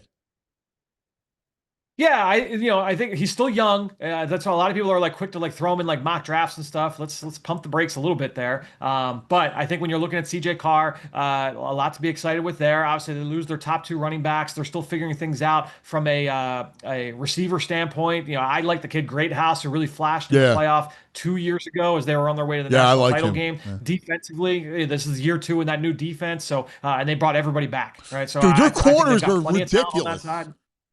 Yeah, Leonard Moore's a really good player. If you wanted to see, like, all right, like, who's the player that shut down Mekhi Lemon last year? It was the sophomore corner from Notre Dame, Leonard Moore. So when you look at that defense, there's a lot to be excited about. Linebacker, they've got guys, a pass rusher. They've got the kid Traore. So it's a good group on that side. I love it, my brother. I could do this all day. You are the greatest, St. Francis. Thank you. We got some time. We got a couple more months until it's all real, guys. I'll be bugging you every week, so we love you. Thanks, St. Francis. I'll talk to you. There he is, Franny Films. I love that stuff. Good stuff. Yeah, I love it. All right, coming up, got to take care of some business. We got our Rothman doctors, Dr. Thomas Dowd. We're going to talk a little ankle ligament injury. Yes, little ankle ligaments. We're always used to the ligaments. Julia. Right? Julia, yeah.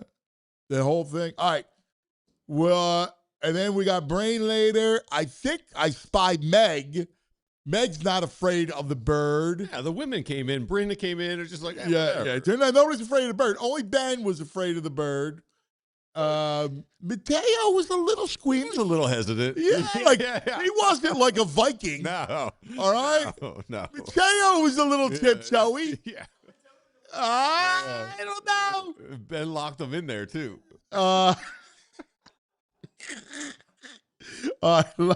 Lots to do. And I think our boy Oscar. First, we got to take care of some business, all right? Let's take care of it. Talk about Parks Casino, Street Road, Penn Salem. Our casino of choice has it all. Less than 60 minutes from the Lehigh Valley. Just 90 minutes from New York. All over the Delaware Valley. It's right here all summer long. You want action, excitement, award-winning dining, classic headliners. Make the night complete. Stay at the beautiful new Parksview Hotel, just steps from Parks Casino. Free shuttle service is right there. Tickets still available. June 20th, All McCartney, tribute to Paul McCartney. Comedian Tommy Chong from Cheech and Chong, September 21st. Roger Daltrey, September 25th. America on October 31st. July 24th, Gene Simmons. Ben Backus, August 22nd. George Thorogood, August 28th. Magician Michael Carbonaro, September 19th. It's all right there. ParksCasino.com, Pennsylvania's #1 casino. Got to be 21. Gambling problem, call 1-800-GAMBLER. Now let's talk about Philly sports trips. Yes, and the big trip that we're doing, London. Let us go to London. In fact, there may be an additional trip on the backside of London where we go to London to see Eagles, right, and celebrate, and then we go to Italy. What? From London. No. Yes. What? To do a quick jaunt on the Amalfi Coast. Shut up. Serious. Check out phillysportstrips.com. It's all there. The game itself in London is going to be awesome. All week long, parties, boat party on the Thames, double-decker bus tours. I mean, you name it. This is more than just an away game. It's the ultimate fan experience. Select your spot, lock it in. phillysportstrips.com.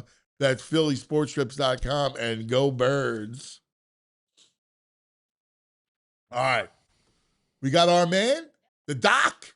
We love our doctors every week from Rothman. Always learn something. They are the best. RothmanOrtho.com to schedule your appointment. And we're lucky to have great medical care. Joining us today, Dr. Thomas Dowd. We're going to talk a little soccer. Doc, what do you say, buddy? Hey, how's it going? My man. How's your day? What do you got planned over the weekend? Oh, I don't know if you're going to like to hear it, but I'm a big Knicks fan. I'm waiting for win number 2. Listen, I get it. I mean, it's an amazing. What a game the other night. Brunson was ridiculous.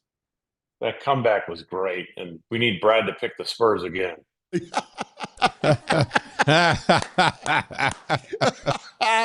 the guy I already love you. How about what Brunson did, right? Like, he struggled a lot in the game. And then talk about being a closer. The corner 3 that didn't touch the rim. And then the step back with Wemby looming in the background. I mean, Doc, that's good stuff. I'm loving it. Yeah. Yeah, there's something that I was up in New York for a long time writing for the Post. And that Garden, I can't wait to see Wemby go to the Garden. Like, that's going to be a scene. Yeah, we'll see what happens. Yeah, take it to. Dude, I was reading about Doc. Doc's a Division I swimmer. Oh yeah, yeah. The athletes. The greatest thing about all you guys are brilliant doctors that love sports, that played sports, that understand the body and understand movement. It's really great. I love talking to you guys every other week. It's the best. Right on. Let's talk a little soccer because Chris Richards, who is from the U.S. men's national team, has an ankle ligament injury. Big picture, Doc, about that kind of injury. We know that you're not treating Chris, but you're talking about the injury itself. Yeah, so ligaments connect bones to bones. Sometimes they're big, important ropes like the ACL. Sometimes they're just thickening of the lining of the joint. Still important, and this is what we're talking about here. The outer ligaments of the ankle that connect the bone that moves up and down to the leg bone, those could sometimes be disrupted, and we call it a sprain. If it's just a little tear, that's going to be grade 1, all the way up to a complete tear, that's grade 3. The severity of the tear will dictate the time that the athlete is out. It'll dictate treatment options. And so, if you're an American soccer fan, you're going to want this to be a grade 1 and him getting back in a couple of weeks instead of it being a grade 3 and him really struggling to get back and them having to do a roster change, day before they play Paraguay. I mean, we don't want that. The guy's essential, but for a defender, right, it's really important because you're backpedaling and you got to do that pushing off on the outer part because of you're your planting, foot, right? Those ligaments support it. You got it. Yeah. Yep. Totally right. And so essential. How do you manage it? Like when you're looking at it and manage it, like how do you do that? Well, for you and me, we're probably putting a bag of ice on it, maybe a bag of peas, but then you look at the video of Tua flying his private jet to the Heisman ceremony with a game ready system on. I mean, they're different levels for different people, right? And so, it's supporting it from the outside. You don't have the support on the inside. So bracing, taping, icing, working the strong dynamic stabilizers, the muscles and tendons around to kind of make up for the torn lining of the joint. And then gradually getting back to activity and making sure that there are no pain generators, other structures around the ankle that have been injured as well. A sprain is one thing, but damage to cartilage, damage to tendons, damage to nearby stuff, that can be long-term problems. And that's what we worry about. Yeah. What can it lead to? Well, it leads to arthritis. It's about a quarter of the patients who have ankle arthritis, it stems from instability. And that can be a real problem. But chronic instability is probably the nearer term issue for that middle-aged weekend warrior where we really want to be moving and living and doing function. But we're limited by instability, especially on uneven ground.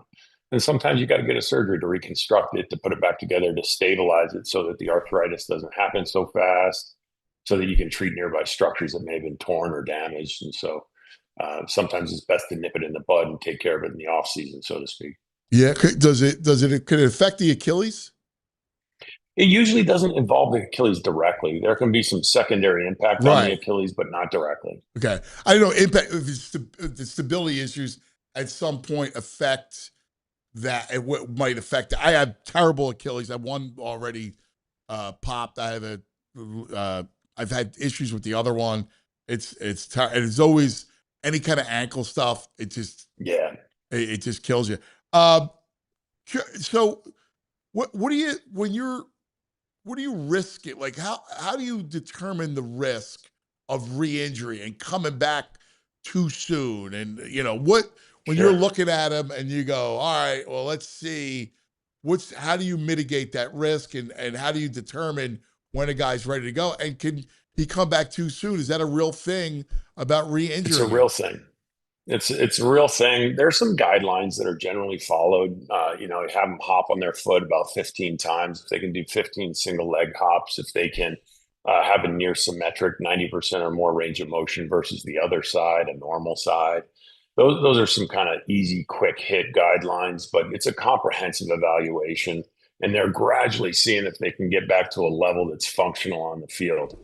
But to be honest, you sprain it once, you're really at risk for spraining it multiple times, and you can definitely come back too early. And it's really a collaboration between the team, between the physician and the athlete, and just like anything in medicine, listen to your patient. And they're going to tell you the answer, but sometimes you do have to protect the athlete from themselves.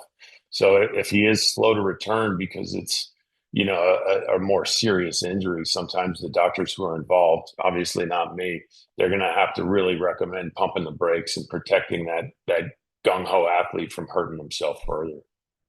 Yeah, well, listen, they're wired. Everybody's wired. Like, let's go. You're a sports guy. You're going to go through it. Like, you're thinking about it later. It's a great point. Doc, you're a blast, man. You're a great guy. We really appreciate it. And I hope for your sake you're happy and the Knicks play well. Right on. Well, thanks so much. I really appreciate you and the warm welcome I've gotten in Philadelphia so far. Thanks a lot. Dr. Thomas Dowd, it was terrific, man. Great stuff, buddy. There he is. We love our Rothman doctors. They're the best. Thanks to Dr. Dowd. All right. We got the brain. All right. You want to take on let's start our last break. Come back. We'll talk to the brain. And then we got all of our friends here. We're going to have some fun. What do you think? I'm good, man. I think is Oscar here? I think they let the bird go. The bird is set free. So I love Meg. Meg walked in unafraid of anything. Now West Virginia Rick's holding court out there. Rick doesn't shut up. Let somebody else talk. He can't even hear you. He's so busy talking. All right, let's talk about some friends. Let's do it. Hey, thank you for being part of the PHLY community. And as you know, we're always looking for ways to improve our shows and better understand how you listen and what you value most. That's why we launched a new quick survey. It's a new one. Your feedback helps us shape the content you love, and it helps make it even better. It's got a real impact, so take a moment. Head over to allphly.com/poll and let your voice be heard. Respondents have a chance to win a $100 Amazon gift card because we appreciate you. Like we said, thanks for being part of PHLY. We want that feedback to keep improving our shows and what we're doing here. It's a super quick survey, just a couple minutes, and your input shapes our future. And you get a chance to win a $100 Amazon gift card. So head over allphly.com/poll and let your voice be heard. Wawa's got tacos. Tacos. Oh, Wawa expanding its freshly prepared food lineup with new seasoned beef tacos available for a limited time.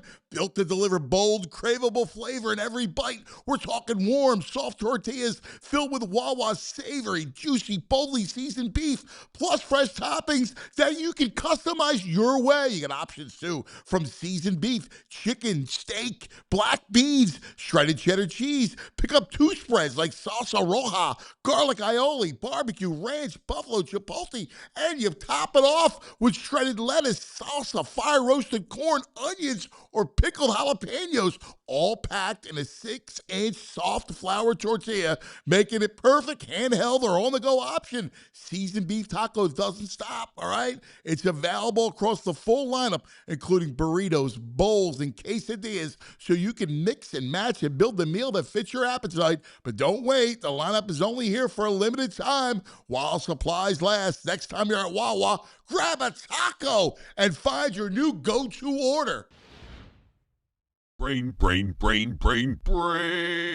the Brain Feinberg. There he is, brought to us by the Bet Park Sportsbook Online Casino app, La Brain. Oh, there he is, the Brain. I remember you poo-pooed me, Brain, when I said, I don't know, tough series. They might come out a little flat, a little letdown. Nah, there's no letdown in game one of the finals. No letdown at all, VG. You're out of your mind.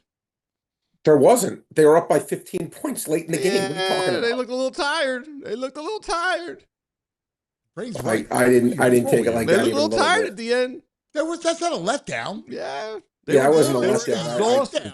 They were mentally and physically exhausted. Okay, they blew a lead from That's a big different series. Yeah, they blew a letdown. lead. I mean, The letdown game. yeah, I don't think that was a letdown, even like 1%, with all due respect.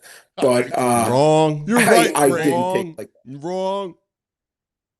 Wait, you Look, I understand- always admit when I'm hold on, wrong. Brent, 1 sec. You understand what a letdown means, right? Yeah, you lose. Peaks and valleys. You come off this high No, but win, that's not a and then you letdown. lose the next What game. he's talking That's the about- natural no. way of sports. No.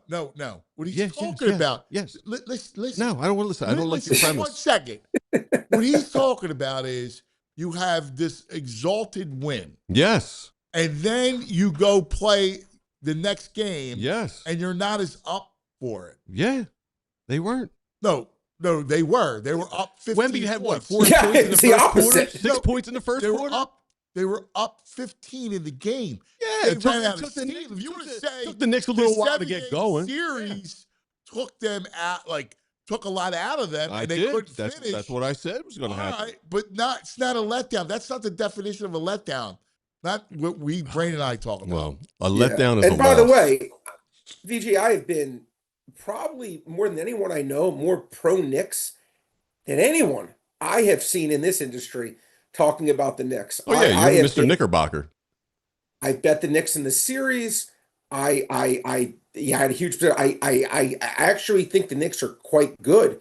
I've been saying I thought the Knicks would win the championship. So again, I'm not like anti-Knicks, but I don't think they had a letdown the Spurs at all. I really don't. I think that listen, it's one NBA game. They were up 15. Credit to the Knicks, they came back. I will say this, which one of the differences of the teams are when the Spurs when it became a tie game with 2 minutes to go. And just that little quick, and they outscored them 10-0 in the end. Having Brunson versus having Wemby in terms from an offensive perspective, they can't get him the ball. Right. And to me, until Mitch Johnson realizes who his second best player is, they're going to have some trouble because Harper is their second best player for some reason. I don't know why. Either he doesn't see it or he doesn't want to hurt people's feelings or whatever it is. But that guy should play as much as anyone on the freaking team outside of Wemby. And, You're so right, dude. I don't understand. I don't get it. I don't get how he's not saying that. Harper when Wemby's out of the game, Harper takes over. He's amazing. He's absolutely. I mean, he's sensational. I really think he's a terrific player, and they just haven't really used him as much as I think they should. But again, they're in the NBA Finals. Who am I to say anything? They beat OKC. Good for them. But it's interesting, guys. This game 9 night, I think it's most of them. I think it's sitting around 6.5. And all the sharps have been on San Antonio in this game. Everyone I know is on San Antonio, and I just can't get along for that ride. I'm not betting the game, but I don't think this is just some automatic Spurs win by 20. I continue to find it fascinating how underrated the Knicks are. I think the Knicks can easily win that game. Easily. It's amazing to me the disrespect this Knicks team keeps. Usually, no, you're right. These dude, you're big market teams, they get overrated. They're underrated. They're just like everyone's it's fake, it's fake, it's fake, it's fake, it's fake. What does this team need to do? Well, you're actually you saw it early. I'll give you all the credit in the world. Here's what I saw the other night. Yeah. I saw the pick and roll up top with Cat work. Right? I saw them struggle. Wemby runs out of gas. Like, Wemby has a tough 100%. time getting the ball, right? Like, he just does at times in the game. Like, when you need him, like, when you need a basket, you just can't go to Wemby. Like, it's hard. It's hard And to that's get the him free. difference of the teams, I think, a little bit, Anthony, is the end of these, if they're close games, Yeah. I'm going to favor the Knicks. Yes. I'm going to favor the Yes. Knicks. And Brunson he is, I mean, I know you know this, but he is so fictitiously phenomenal, Brunson. I mean, that guy is just, I never, it's amazing. I remember back in Villanova, he's player of the year, and he'd be late second round pick or whatever. And no one ever thought he'd be this. I don't care who you are. I mean, I think he's a top 5 or 6 player in the world. I think he's that good. I think he's he's a true superstar. I think he's incredible. He's money. He's money. So And you know what's scary about the Knicks, like from your perspective, is they didn't really particularly play well during the game. They played horrible for most of the game. Like, yeah.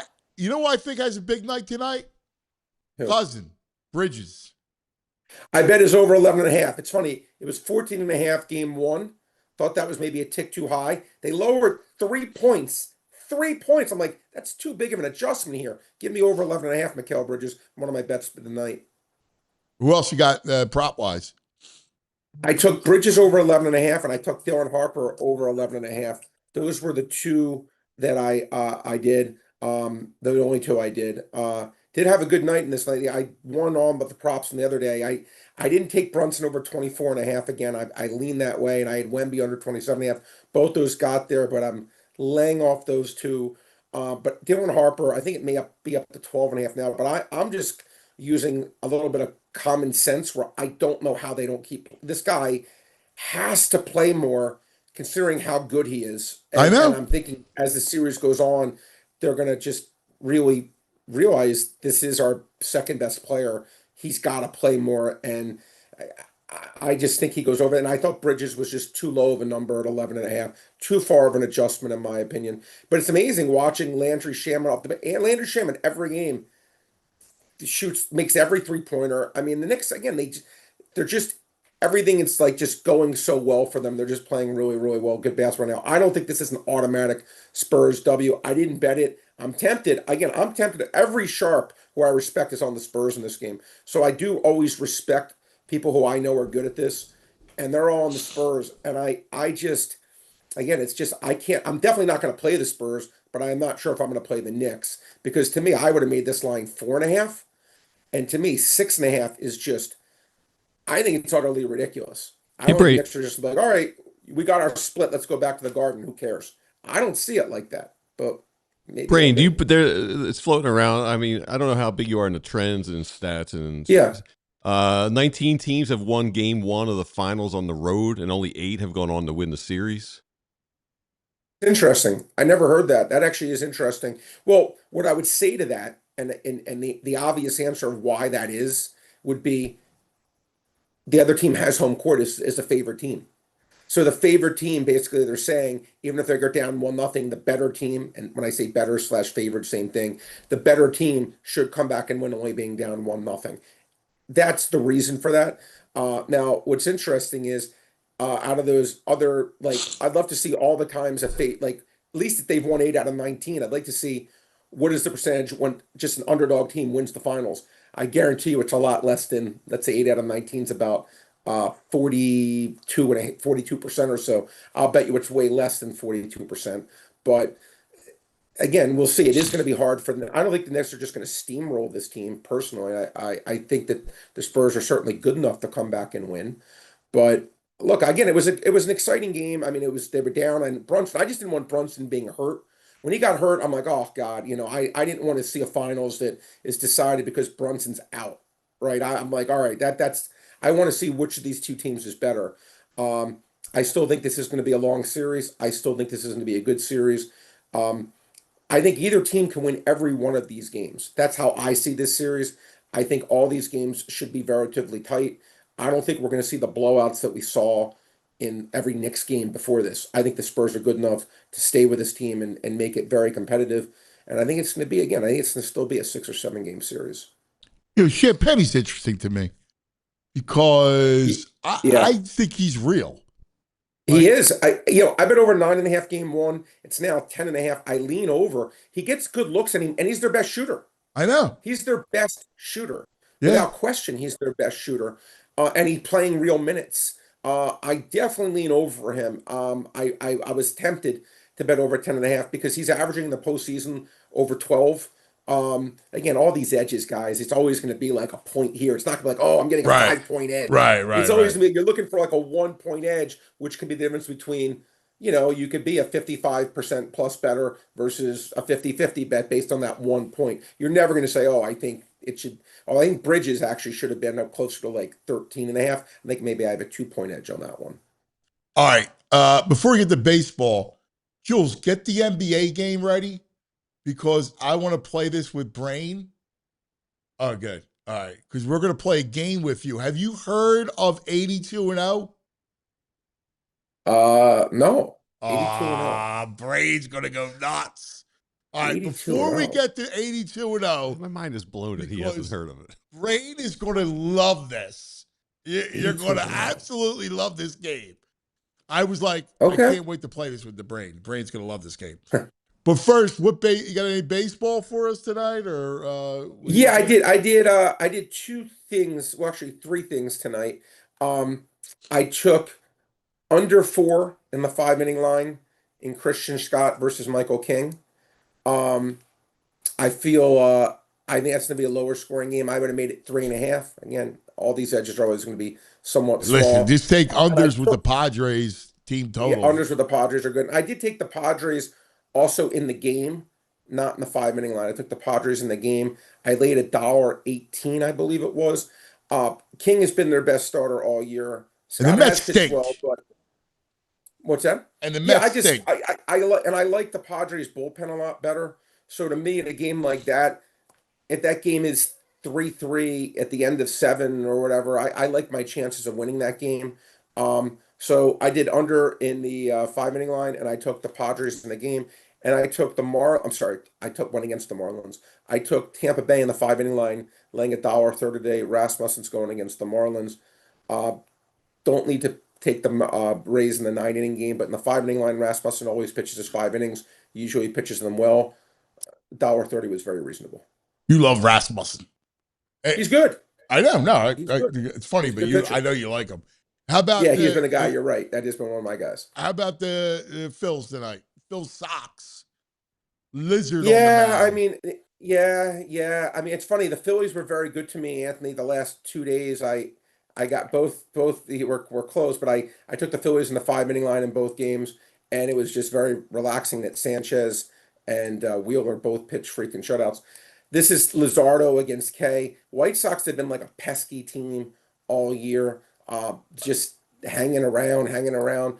Lean White Sox for me, not a game I bet. You can get around plus 160 area or so on the White Sox. Not a game I bet, but for me, it would personally be the White Sox or pass. All right. Well, here we go. I think the Phillies should win, but with the number. Gotcha. All right, so here's the deal. There's a game called 82-0. It's 82-0.com. And what it is you spin a wheel, and the wheel spits out a team and an era, and then the roster on that era.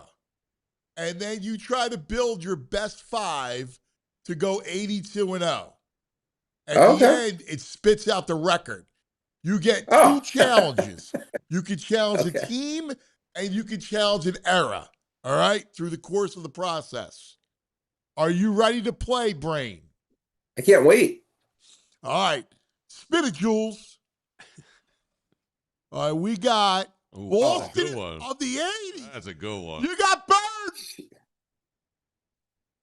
All right, so let me see what I get it. Well, I'm choosing obviously Bird and McHale and Parrish, right? You only get let me see who else is there. You only get one of those guys. Oh, I only got one? Oh, Larry Bird. Bird. So Bird, where do you want to play him? Small forward or power forward? Can I change it or I got to pick it now? You might be able to change it later. Well, you can. You can change later. Can? Yeah. Huh. Yeah. If there's spots that are open. I'll put him at. It doesn't make a difference. I mean, he's interchangeable. You put him at small forward for now. All right. There's Bird. All right, Jules. Spin it. Good start for the Brain. That was a good start. Now Brain gets Phoenix of the 60s. Oh, my. Goodrich. I mean. Dick Van Arsdale. Now, you could actually roll again on the team or roll again on the era, but you keep the Suns, or you go with an old timer? It's up to you. No, I would get off this if I can. All right. What do you want to get off Now, of? The team or the era? I'll get off the era. All right. All right. So do it I again. can do better. New era for Not the that Gail Goodrich Suns. wasn't good. And you Oh, get in the the 20s. modern day Suns. Oh. Durant. So you got KD. Oh, okay. Okay, yeah, I'll take Kevin Durant. Now, can I put Larry at the power forward now or no? Or you could put KD at the 2 guard if you want. Yeah, okay, then put Durant at the 2. Got to be nice size I have there. Yeah. There you go. So KD at the shooting guard. That was a good fortuitous switch I made. Yes, you did. All right, you got 3 spots left. Here All you right. go. Jules, spin it. Charlotte Oh, is no. of the 20s. Am I allowed another change, or that was my one change? Now you could change The team. the team. Yeah, I'm Stays in changing the 20s, though. All right. Change the team, Jules. Yeah, I mean, I got to get better than Lamelo. There it is. Jeez. Wow. Are you kidding me? Man. You're out of Oh. challenges, Brain. So you got to Well, let me stay ask you with a the one you question got. now. You want now- Anthony Davis? Wait. I'm curious. The Anthony Davis I'm getting, this is Anthony Davis every year? No, well, there's his 2020s? stats right there. Of the decade. He's averaging 20.4. Oh, I get Anthony Davis of this entire decade? Yes. All right, I'll put Anthony Davis at center. All right. You want a power forward or center? That's not as many good. I don't trust the center I'm going to get, so I'll take Anthony Davis at center. All right. Here you go. Anthony Davis is in. Jules, 2 spots. Point guard, power forward. No challenge. Did you agree with that, or would you guys have gone like Westbrook? What would you guys have done? No, Anthony Davis makes I probably would have put him at power forward. Yeah. All right, here we go. But if we get to center, he can move him. Memphis. Ooh, Memphis. Shucks. Memphis. I can't change this, right? Nah, you're stuck with you're this squad. Stuck. Oh, You want Mike Conley at the point guard? he's going to win 42 games. You want No, Marc it's Gasol either at the Marcus 4? Sol. It's either Marcus Sol or Zebo. I mean, those are 2 good players. No, not Rudy Gay or Tyreek. Zach Randolph? Between Marcus Sol and Jay Mayo. you know what?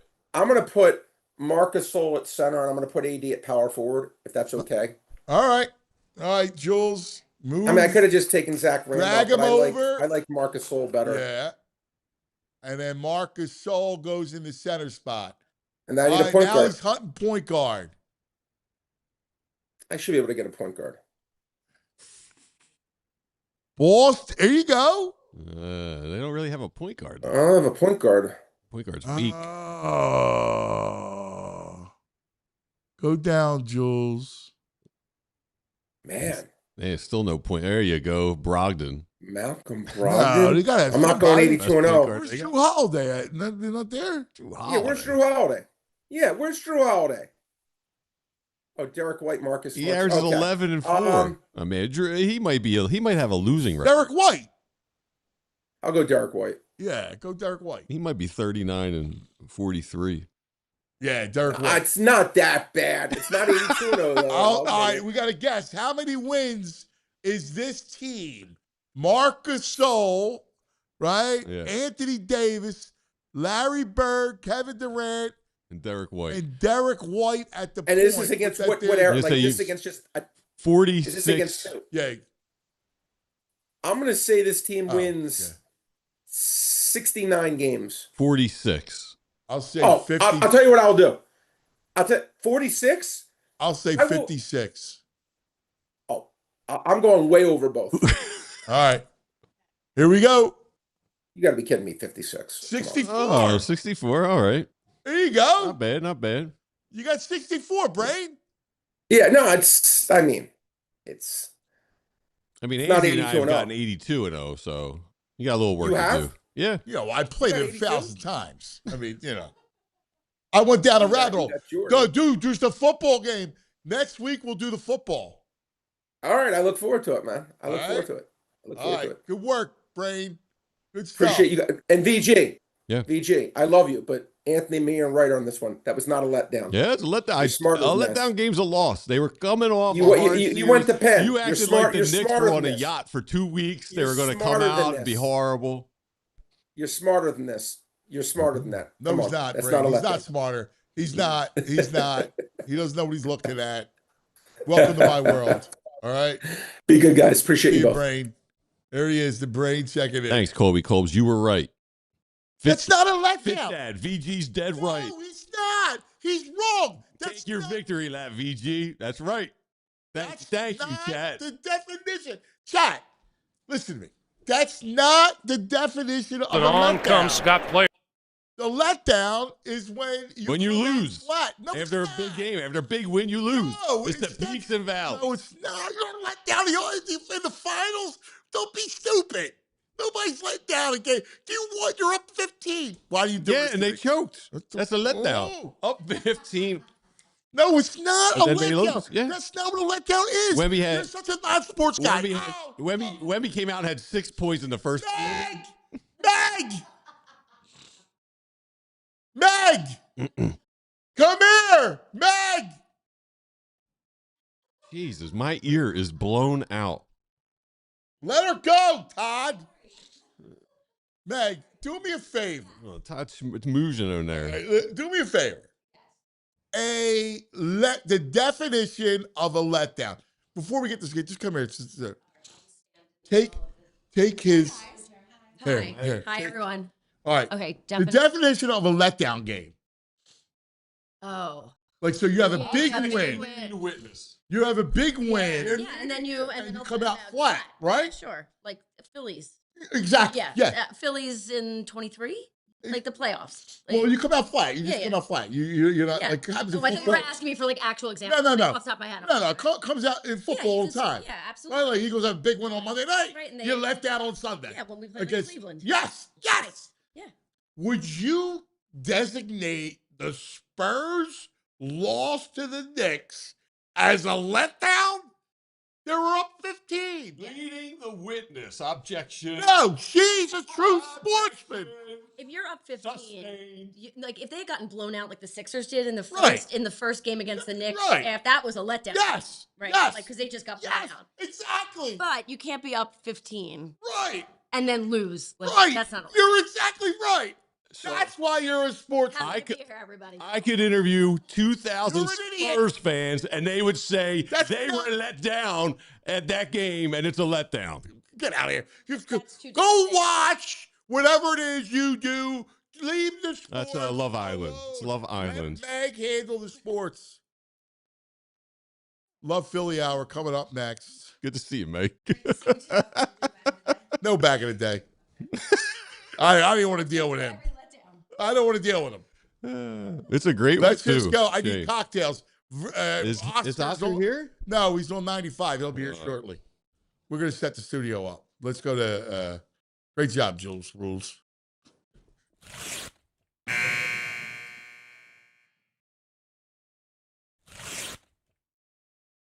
Philadelphia doesn't pretend. Philadelphia is. It's not just the title of Philly, it's a feeling. It's a heartbeat. A city that never asked for permission to be itself. That's us, right? That's our personality. Philadelphia doesn't pretend. Philadelphia is. And now in 2026, the world comes back to Philadelphia. Not just to remember, but to celebrate. The show isn't just about what's happening. It's about who we are while it's happening. Because Philadelphia isn't a backdrop. It's a character. It's the voice that tells it like it is. The guy at the end of the bar who doesn't sugarcoat a thing. It's the family that's been on the same block for generations. It's the artist, the athlete, the builder, the believer. It's the lifer, the dreamers, the grinders. It's all of us. And that's what Love Philly's about. We're going to sit with people that make this place go. The ones who built it, the ones carrying it, the ones pushing it forward. The legends who left their mark. Not just the championships, not just the headlines, but the moments in between. The way the city shows up for itself, the way it refuses to be anything other than real. And through it all, we're going to remind ourselves and show the world what Philadelphia is. It's not just a stereotype. It's not a punchline. It's a foundation. It's a force. It's a city that gave birth to a nation and never stopped building. So as the country turns 450 and the spotlight finds Philadelphia again, this is our moment to tell the story the right way. Not polished, not filtered, real, authentic, proud. Because this city just doesn't rise to the occasion. It defines it. This is Love Philly.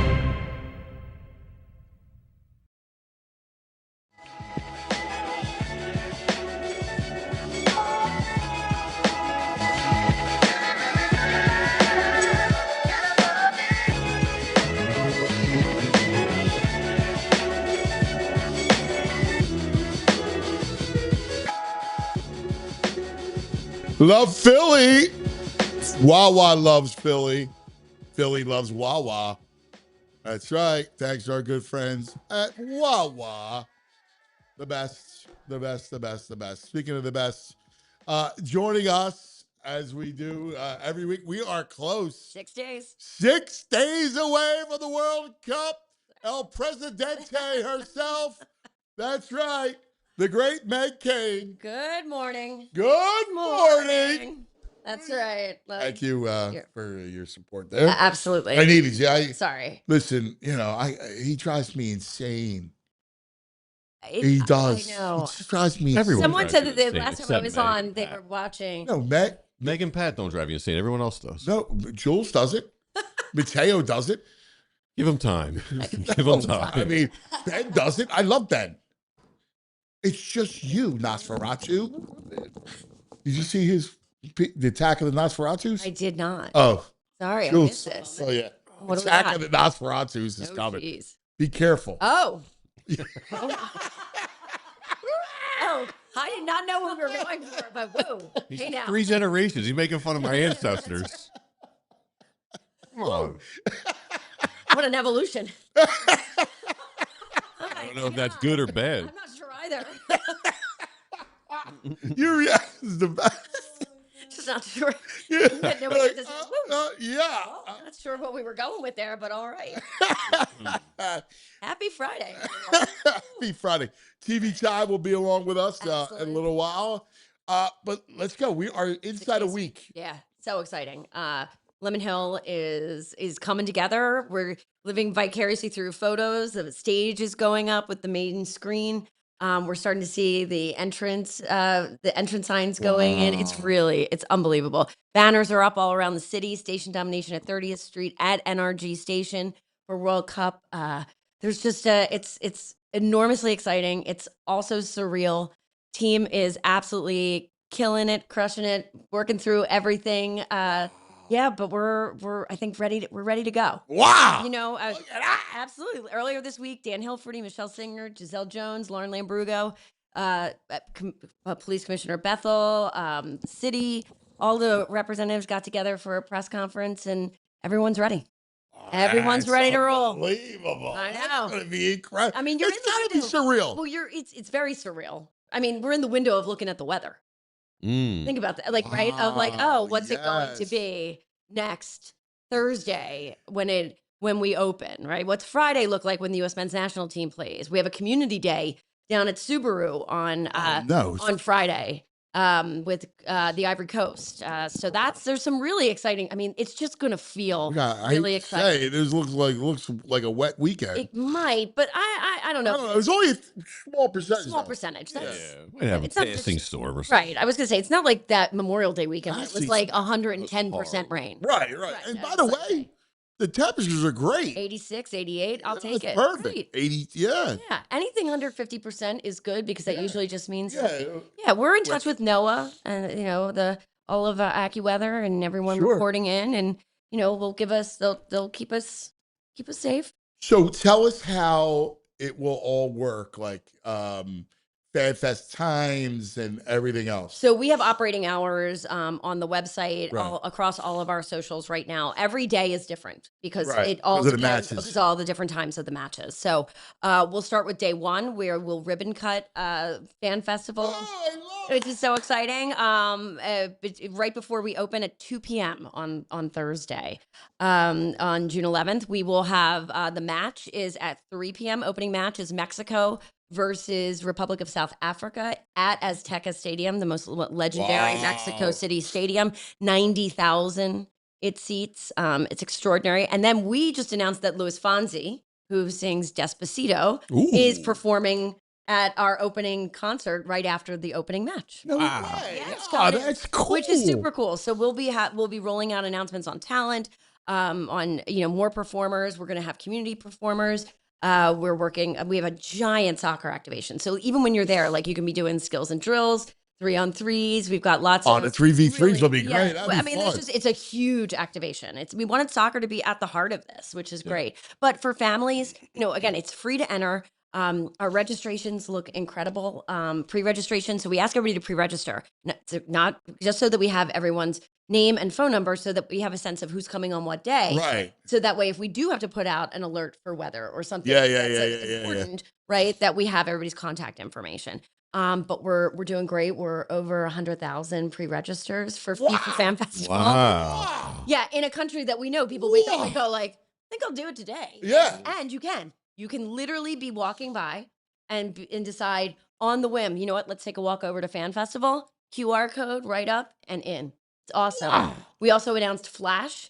So we're partnered with the Visitor Center Corporation and Catherine Ott Level's team. There's actually 3 branded FIFA World Cup buses on the road right now. Oh, how cool. But Flash is, we've increased service and we'll be running at 15-minute intervals. And we added a special stop. Stop 9 is FIFA Fan Festival. It is 0.3 mile walk to the entrance from stop 9. How about that? You're right there. $5 all day, hop on, hop off. And if you're a family of 4, $15 all day, hop on, hop off, which means you can do a match. You can start at the Liberty Bell, hop on the Flash. Oh my God, that's come into awesome. town, hop off at Love Park, see that, hop back on, go up to Fan Festival. And SEPTA's been awesome too. They've added Spurs off of their usual Fairmount bus routes, the 48, and I think I won't mistake this, but definitely the 48 added stops, and we're going to be running public transit up there, so it's coming together. Oh, it's exciting. God, It's exciting. Yeah. It's incredible. Yeah. Oh, this is so great. And Philly's going to shine. Like that's the big thing. time. Like, It looks already looks great. Things look great. We're really excited. I mean, I'll also tell you, do me a favor. Go get Oscar. Yeah. Go downstairs, get Oscar. Let him in the building. Look, that Despacito video has 9 billion views. What? Fonzie Yeah, 9 is like, billion views. You don't understand. That song is nuts. My phone blew up more on the Luis Fonsi announcement than anything we've announced Yeah, it's nuts. in Really? 6 years. Yeah. Besides winning the bid, like the Luis Fonsi being the opening night entertainer, people were like, "Oh my God!" Even 9 billion, 9 billion views. Yeah. Yes, it's It's a rather great popular. song. It is a great song. Yeah. So fun. Yeah. It is a great song. But yeah. Wow. So I mean, like that's like the quality, the caliber we have. DJ Hollywood is our in-house DJ for the entire that's FIFA Fan awesome. Festival. So if you've ever seen DJ Hollywood at the Flyers, right? He is our house DJ that's great. at FIFA Fan Festival. He was, he's awesome, and he's going to keep the party going. Nice. Get it going and keep it moving. So we're it's all fabulous. happening. It's all happening. So local musicians. Yep. Yeah. We're gonna have community My boy performers. got noticed. He's in. Reach the Lost Cause. One of the greatest rappers in town. Yeah. Yep. So we've got community performers. We also will have the Philly Festival Marketplace outside of Fan Festival. So as you walk up, every day we're going to have different artisans, crafts, small businesses that are going to be. Oh, I love it.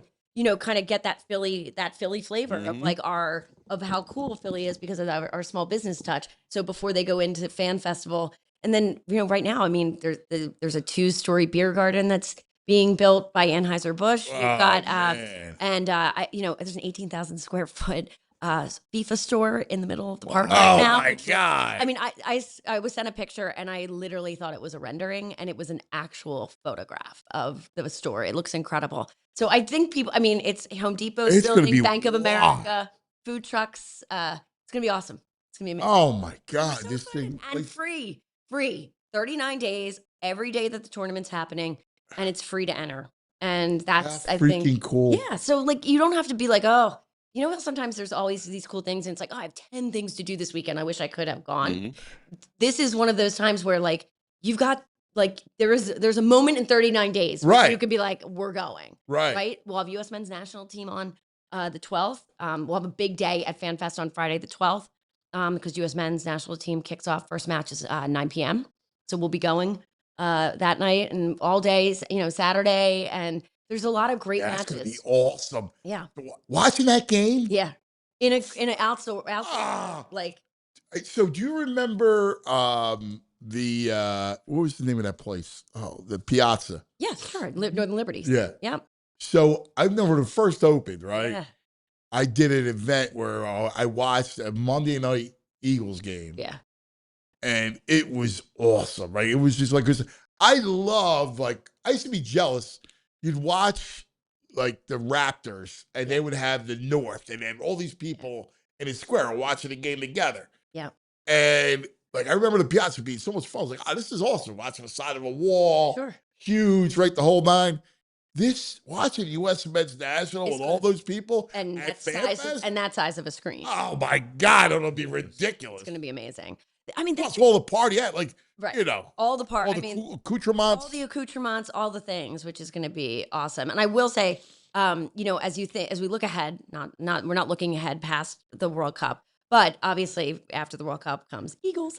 But Stateside Live, new additions to, I mean, that is going to be ridiculous watch experience. Cool. So, and that's where we are. That's where we as Philadelphia Soccer 2026 are hosting hospitality. But if you are a ticket holder for any of the matches in Philadelphia, you can check out Stateside Live, and there's match day experiences that are available so that you can come in pre-match with your ticket and hang out in a little air conditioning before we head into the stadium. Oh, it's so cool. It's gonna be awesome. This is gonna be a blast.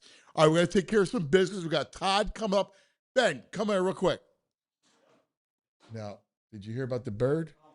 I did hear about the bird, the small sparrow that was here. It's so cute, right? Yeah. I'm not a huge, but everyone knows I don't love birds. I'm a little, I am nice. Hi, Ben. Well, you know Ben. Yeah, we've met. I think we've met before. Yeah. Yeah, Ben is our incredible social media. He's the greatest. So Ben, you do a great job, but I also will say that sparrows, I like teeny, but like I'm not talking hawks. Like a hawk or an eagle. Like I've been backstage with a bald eagle, and they're like, "Do you want to take a picture with?" And I'm like, "Absolutely not.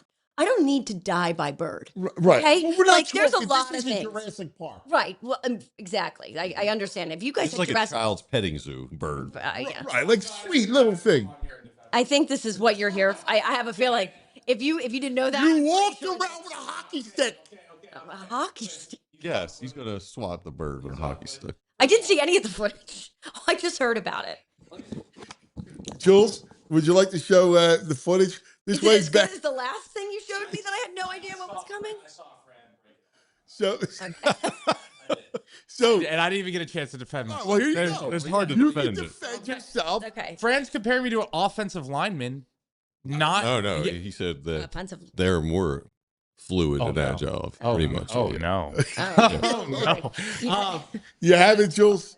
All right, Jules is going to pull it up. And this way, TV Todd could say it because he knows. We're going to break out the telestrator on this? Yeah. Like, We want you to analyze his stride. Right. Stride. Well, I was also going to ask, are we watching any live sports? Because I think that should be a new bit. Like, every time I'm on, what's happening at 10:45 this morning? We watch rowing. My son's crew race. Time over here. Yeah, Frank it's not the best look in the world. Yeah, it's not. Listen. Here we go. Here we go. Let's see. Here's the footage. There's Mateo. Here he has a hockey stick. His phone just fell out of his pocket. Gotta come back. He's running so That's not the fast. worst part. From the sparrow? Yes. Yes. Yes. Did your phone crack, Tim? You would think it's Alfred Hitchcock's The you don't Birds know? happening right here. I don't think so. One more time. Can anyone close up the bench? We don't have to. No, we don't have to. Do that. We don't. Is there any way to close in on? You're all set on that, Julie. You're good. Like when we go to New York, No, to that's look a little at better. Yeah, no need. Cheese Territory coming on? Like, at some point, Yeah. what is that? Like, send it back to New York for Gene. Oh, no. Yeah. All right, yeah. So, we don't need to zoom in. Here it No, is. come on. Here it is. Look at him. Look at him. Stick. His I would phone say- just fell out of his pocket because he's running so fast. By nature. I'm a golfer. You're a golfer. Yeah, he's definitely a golfer. You would think it's Can Alfred I get Hitchcock. one line of defense? There's a difference between going on a track, going on a football field, going on a baseball field, going on a soccer field, and running versus evading a wild animal in the workplace. Okay, like what do you want me to do? Full sprint? Like, come on, like Evade.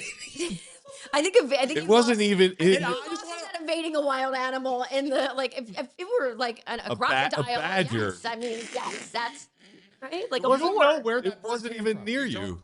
What? It wasn't even near you. Yes, it was. Are you? probably came from the Oh my Northeast. god! When you're running? When I was running. No, not when you're running here. Please Can you go get one of our viewers for the elevator? Of course, yes. I then look for the bird. I don't see the bird. I'm like, okay, I'm in the clear. Like the bird's in the other studio. Like we're good to go. There's no bird. I hit the elevator, but the bird is in the elevator. And everyone's like, oh, Ben, this bird is so small. Like it's no big deal. Get in the elevator with it. I got no problem. I got no problem getting an elevator with a bird. I would love to see. You get 10 of them. I have no problem. Then do it. I will. I have no problem. Throw some seeds out for it. Some bread, some stale I'm bread. walking out. I look like the Home Alone 2, the lady with all the birds on me. I have no problem with that. I couldn't. When you I were couldn't- running yeah. or whatever that was, the bird was in here. It wasn't anywhere near you. You It's wasn't running. just big. It's a little cute little It was the size of a butterfly. Well, that's what Jules. no. That video was taken when Jules goes, the bird's here. So I'm.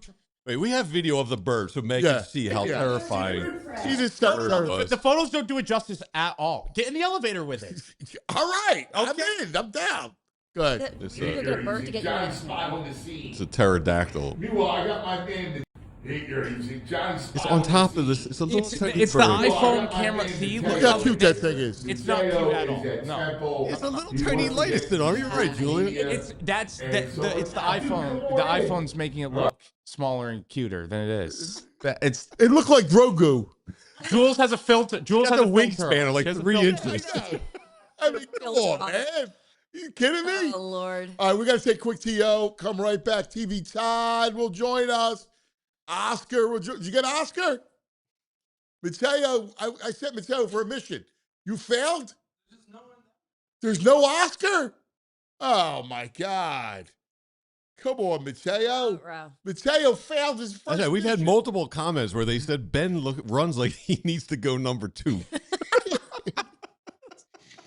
Oh, my God. Sorry, Ben. All right. I wasn't It's okay. trying. No, listen, it's okay. Now I feel like I have to go. Run? Let's go. Yeah, like now I got We'll have to do like a. actual form. Like now I feel like I We'll got do it in the parking lot. We'll This- get Mateo to video I don't know that sprinting. this is really like that important for you to have to. Okay, never mind. No. For me, Okay, it for definitely you. is. I have to defend myself. Like clearly, All right. everyone thinks I'm scared of a bird, Well, which I am. Which I am. that's fine. It's all good. Yeah, we all have. I got a bazillion fears. Oh my god, this is what Anthony does. He comes on the show, completely judges me, and then goes, "Oh no, we're not judging you. not judging That's you." exactly what Sorry, you do." there's been a lot of judging in your tone. I'm Laughing. He goes, Not judging. Sir. making fun Sir, of you. we need to. If you're going to ask me to define letdown, I think we're going to have to define judging. Wait, Bye, Ben. come here. Mateo, give this to Mateo, would you? Give that to Mateo. So we can, Oscar's, talk to Oscar. He's down there. All right, Mateo. All right, buddy. All right. This is off the rails. Mateo's got your phone. Like, what? Mateo's got your phone. He's got an Italian accent. Oscar's got a Mexican accent. All right, we got to take time out. Yeah, let's try to reset. Yeah, Like, this is- Yeah, we've been off the rails all day. yeah. Where do the cocktails come? Oscar's got cocktails. Oh my. All Okay. This is great. Excellent. All right, I can't do my read because I gave Mateo my phone, but I can do it off of memory. Let's go, Jules. Let's talk about the BetPark Sportsbook online casino app. That's right. Knicks, Spurs tonight. Spurs 6.5. What happened? Brain told you. You got to go over Harper's points and over Cousin. Mikal Bridges, Devon's cousin. We call him Cousin here. He's our guy. Over Mikal Bridges. Brain should stay away from the Spurs. Everybody's low on the Spurs. I agree with him. I don't think this. I think this game's going to be tight. And I'll take the Fightins with the Lizard. Minus 195. Minus 195. 195? Yeah. Man, that's a lot of points. Yeah. I mean, that's a hefty price. Right. That's crazy. The Phillies will win tonight. The Lizard pitches well. No more Kami for the White Sox. Anyway, you can play all the greatest games in the world, the slot games, all that's fun. Enjoy it. New customers get the $500 casino bonus back in the first 24 hours, plus 500 spins on the new soccer-themed slot game. BetParks.com has all the details. Going to be on, going to be 21 PA, New Jersey, Michigan, Maryland. Gambling problem, call 1-800-GAMBLER. Now let's talk about Xfinity. Imagine that, like we were talking about. What did you say? It was great. Imagine, I said I was surprised. On the back of the back of this to just say Xfinity. We have Xfinity on the back of our laptops, and it's great. You see it right there? Yeah. Imagine that. We love Xfinity, and we love what it does. You get 5 years price guaranteed for the same for 5 whole years. That incredible internet. That's right. All your devices working in perfect harmony for 5 whole years. And you get Xfinity's best equipment included, no annual contracts, no hidden fees, nothing like that. All right? So a lot changes in 5 years, but not your internet price. You stay reliable, the price stays put. That's it. Lock in your price. Unlock the possibilities with Xfinity. Learn more at Xfinity.com. Xfinity, imagine that. That's right, Meg. Select plans only, restrictions apply. Now, joining us, TV Top. You can act like a man. You can't handle the truth. Don't worry about it, Jules. Just put them on. It's time for TV Todd. Yeah, just put them on. It's all good. This show, a man who needs no introduction. I don't know when this show will ever be over, but because we will. You got it? All right. Now let it roll. Act like a man. You can't handle the truth. It's time for TV Todd. There he is. What a day. What a day. Hi, Todd. Hey, Meg. Great to see you. You too. Wow. All hell has broken loose here, evidently. Well, listen, I had to quickly, because I'm a professional, Meg. Yes. I had to quickly pivot my agenda today, and we're going to lead off talking about the Birds remake. Oh, nice. Oh, that's priceless. Oh, that's priceless. Was it? There's a Birds remake. Nice job, Mateo. Yes, Sit down, Oscar. Yes. Hello. There's a Birds remake. That's unbelievable. So, as luck would have it, the announcement about this remake just came this week. So it really did. So it's the Birds. The interesting thing about Hitchcock's The Birds is it was based on a short story that was written, many years before the movie was made. And it was just announced this week that Sarah Snook, who starred, Succession and All Her Fault, teamed up with the creators and writers of The Leftovers, which was an amazing series. And they are doing Universal Pictures is involved. They're doing a series remake of The Birds, which is a little more faithful to the original book. Really cool. They just announced that this week. That's really cool. That's also a really scary movie. That is Hitchcock. The master. But that is a. So is Sarah Snook going to be the Tippi Hedren? She's going to be the Tippi Hedren character, although it's completely reset. Like it's reset in Alaska, and there's a murder mystery at the center of it. And the female protagonist that she's playing is really based on, I think, a little bit more so on the book. But the Hitchcock version was psychological, obviously. This one is going to be a little more visceral, and it's going to be more about nature sort of turning on us. Think climate change as an analogy to climate change and things like that. Oh, that's smart. You know, I will tell you, like, I'm getting tired of all these remakes and reboots, but we'll get into it, man. But Cape Fear, I watched the first episode today. How was it? I am so in on this. Really? Well, Counselor, listen, come out wherever you are. Here's the listen. This is why we should all compare. Well, okay. So there you go. Javier Bardem, right? Yeah, but so he's was nasty. He's playing the Max Cady character. And listen, think about how evil he could get in like No Country for Old Men. Yes. And things like that. But let's go back a second here. So when I first heard about a Cape Fear, great. When I first heard about a Cape Fear remake, I was like, do we need to do that? And then I started to hear about Scorsese being involved. And then I started to hear about Steven Spielberg being involved. And so the two of them have teamed up as executive producers on this series. Now, what's interesting is I started to think, have they ever worked together before on a project? And this is fascinating. So they've only collaborated with respect to the Cape Fear intellectual property. Back in 1991, when Scorsese was getting ready to do the famous remake with De Niro, Spielberg was the one originally developing that remake from the 1962 version. And his remake, he thought, like, he was working on it, and he thought it was too violent, and he didn't want to do that, the modern day Max Cady. So he traded the project to Scorsese, and in exchange for that, he took on Schindler's List. Wow. So isn't that crazy? Well, why would Scorsese trade Schindler's List? Well, I have no idea. That's an epic film. I suppose they were, both being considered for that IP, and Spielberg probably was like, Scorsese, this is more up your alley, and he took it on. And I got Goodfellas, Casino later. Like, but the rights to Casino. Well, I think Scorsese directing Schindler's List would be like, that's like a sliding doors moment. Yes.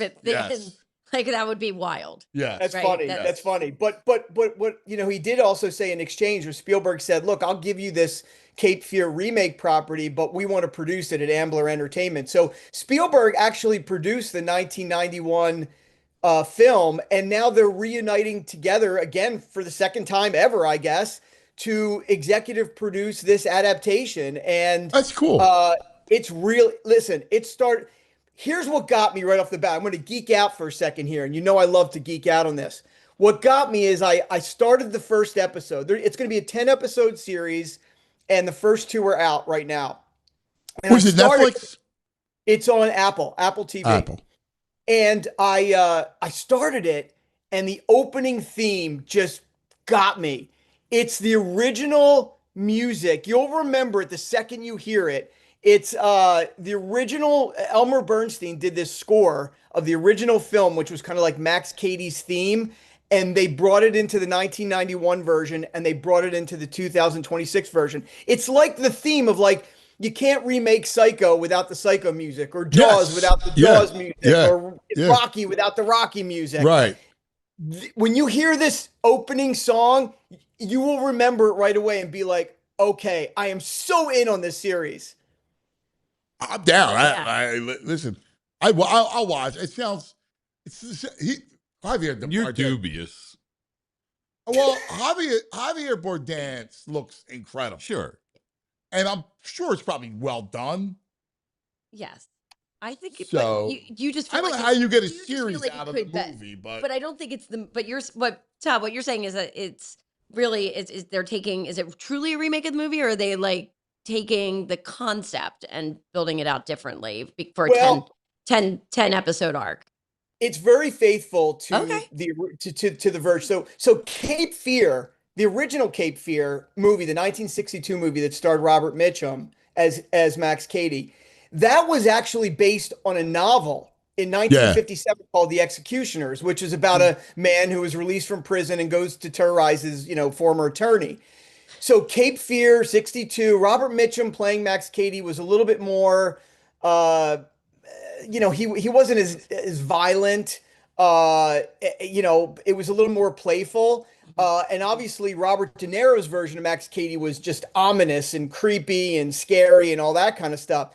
Javier Bardem is more going to be faithful to the Robert De Niro character. And what they've done is they've updated this. So it stars Amy Adams. Amy Adams plays a lawyer who gets him. She was his former lawyer, and she's married to. They reversed the Nolte role to make it female lead. That's right. And Patrick Wilson, who from the Conjuring movies, he plays her husband. He was the prosecutor. So both of them in this version are being stalked by the Max Cady character, and they updated it. Like, it's going to have a lot of updated themes. Do they have a daughter?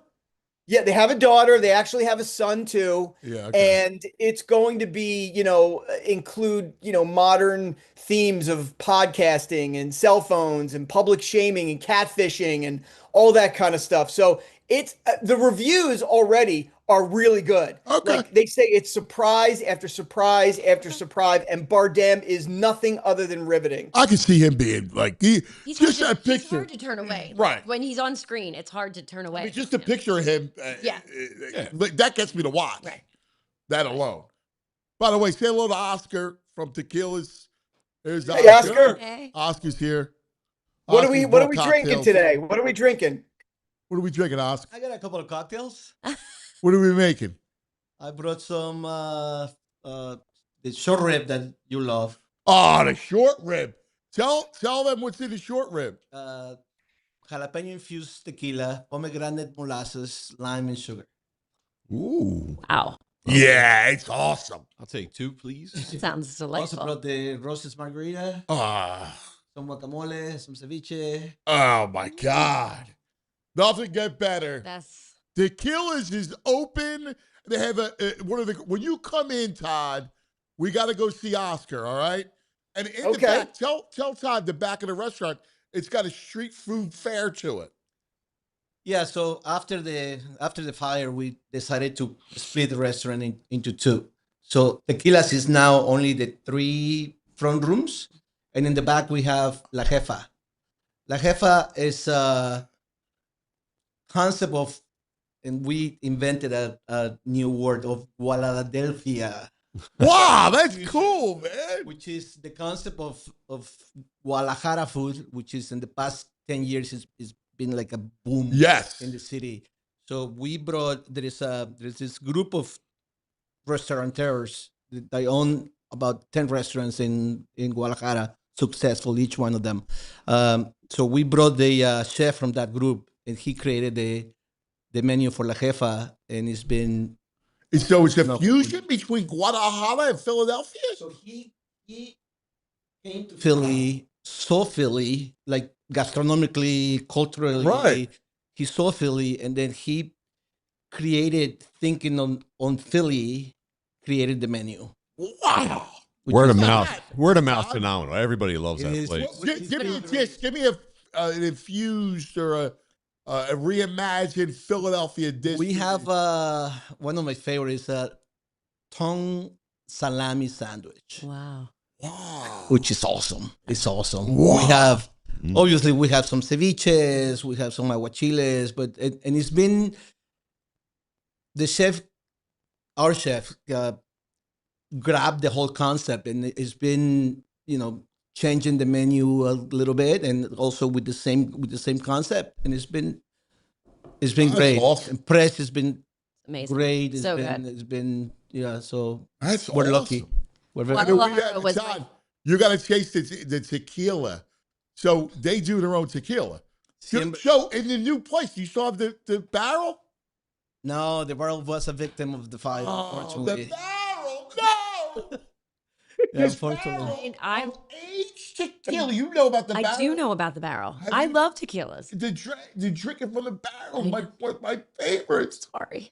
The barrel's a victim. We're in the process of bringing in another one, but right now, He was a victim of the fire, unfortunately. Azul Oh, in the barrel.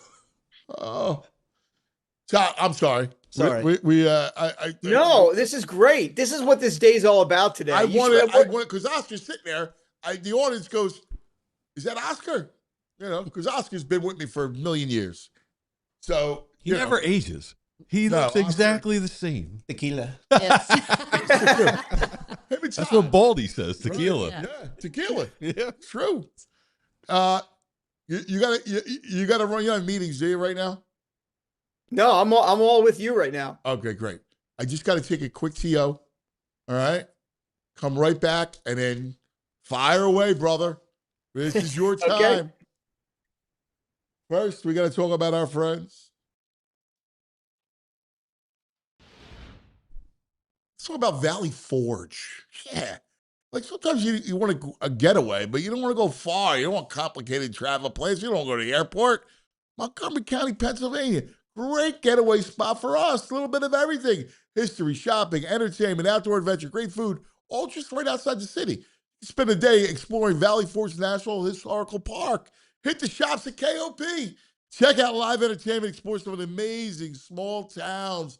You know, these quaint little towns and hidden gems throughout Montgomery County. America's celebrating 250, right? Well, there's never been a better time to experience the history and stories that helped shape this country. Whether it's a couple trip, family weekend, sports road trip, just a chance to unplug for a few days. Montgomery County makes it easy to get away without going far. So plan your trip, book your stay, start your retreat today, valleyforge.org.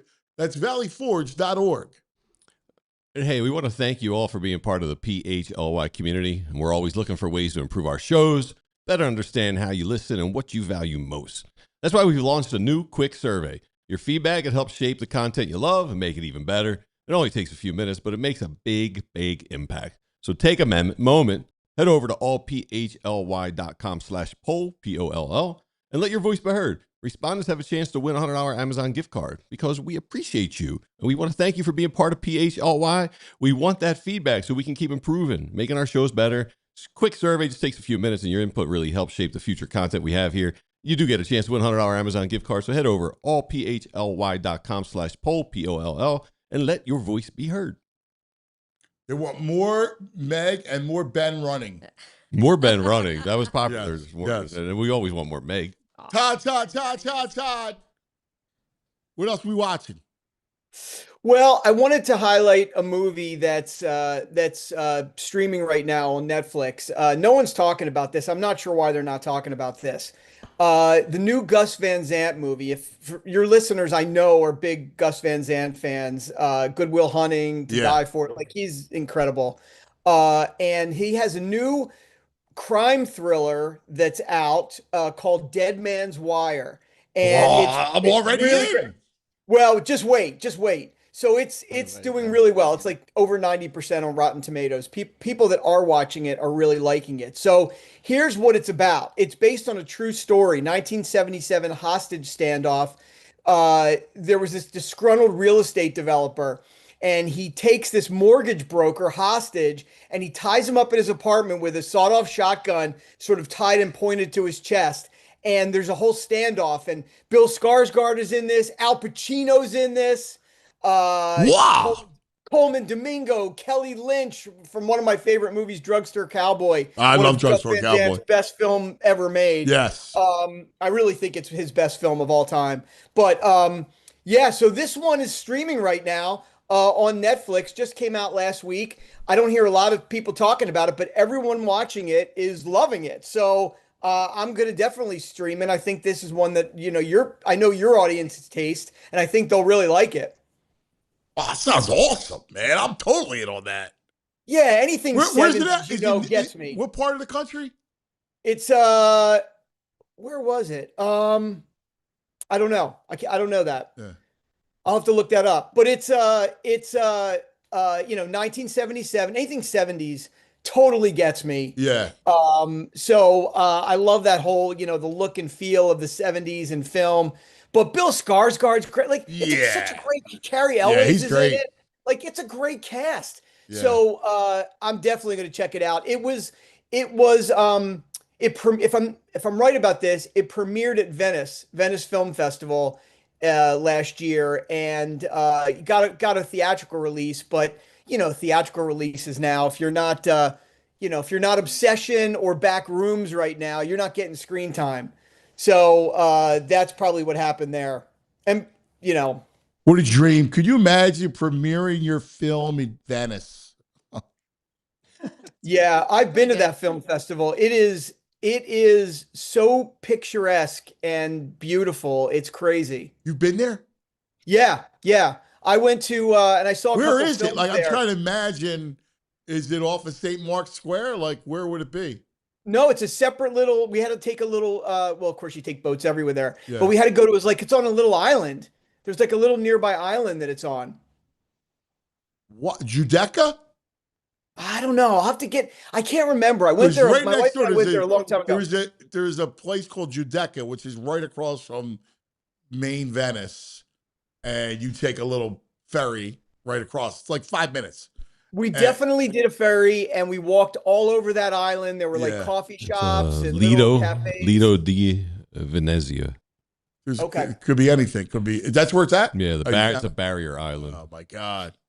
That's it was cool. It was so beautiful. You come out and the water's there, and the cinema. The first that of all, looks like. I mean, not for nothing. It looks like a movie set. Like the first time you go to Venice, you go, "How's this real?" It looks like it's true. A movie set. It's true. It's absolutely beautiful. This theater that we went to was like these grand steps, kind of like the art museum steps. Leading up to it. It was just.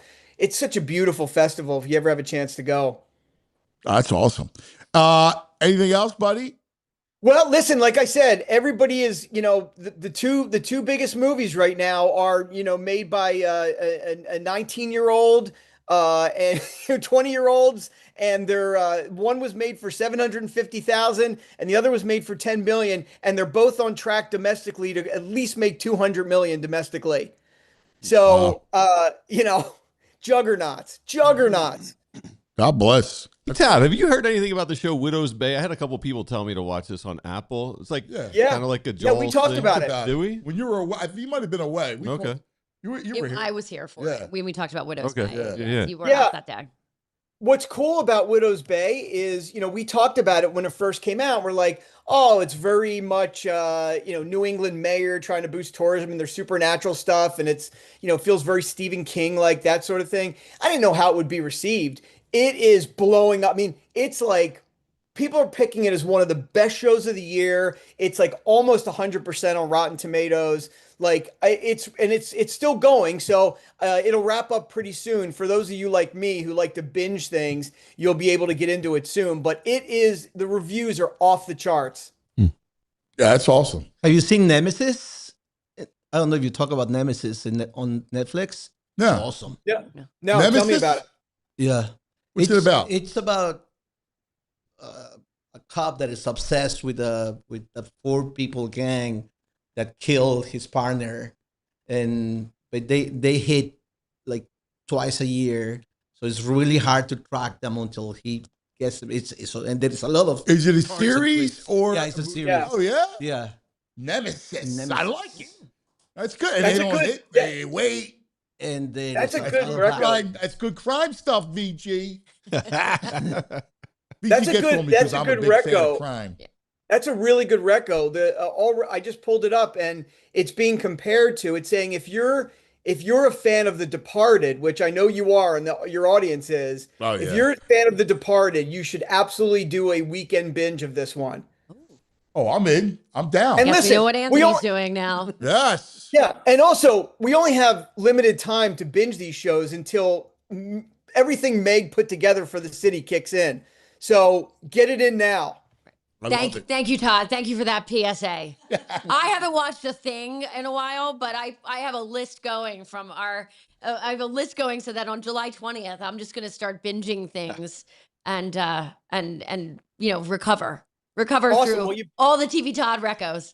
Well, you definitely deserve it for the hard work you and your team have put into this. But you better make sure my show is on your list. Oh, Many it Lives is. Benjamin. Oh, it's like number one on my list. That might actually be like that's one where I am like tempted to start it, but I'm afraid that like no, don't.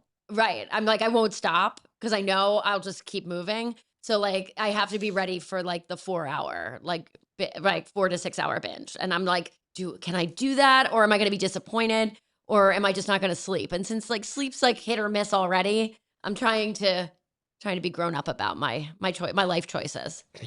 That's wise. And Yeah. I like, listen, I'm a binger, and this show is VG watched it, so he could tell you this show has, it does keep you moving. There's little cliffhangers, so you'll definitely want to keep watching it. Yeah. But thank you for that. And VG, thanks for watching it too. Yeah, it was great. For sure. The best. It's Awesome. Absolutely. Brother, we love you. Love you as well. What'd you think of the first 2 episodes of Love Island? Come on, VG. I don't take that bait. Be I'm not better, taking that VG. bait. You got a head shake on that one. He knows. He was trying to gaslight me there. He is one of those bugs that crawls into your skin. Mickey Durkin wanted me to ask Todd what he thought of it. Sparrow through the window. Yeah. Thanks, brother. All right, guys. Enjoy your alcohol and enjoy the weekend. Right. Todd. See you, Todd. All right. Now, we got to take a quick TO. Oscar, get those cocktails so we can show the audience what those cocktails look like. We'll come back and we're probably going to go to overtime. Probably. Yeah, because it's 11:55. Oscar hasn't even talked about Mexico. Well, and I was going to just mention that I was in Guadalajara. That's my favorite other host city. All right, wait, hold on. I got to get this in. All right, and then we'll have plenty of time. Okay. All right. First, a message from our friends.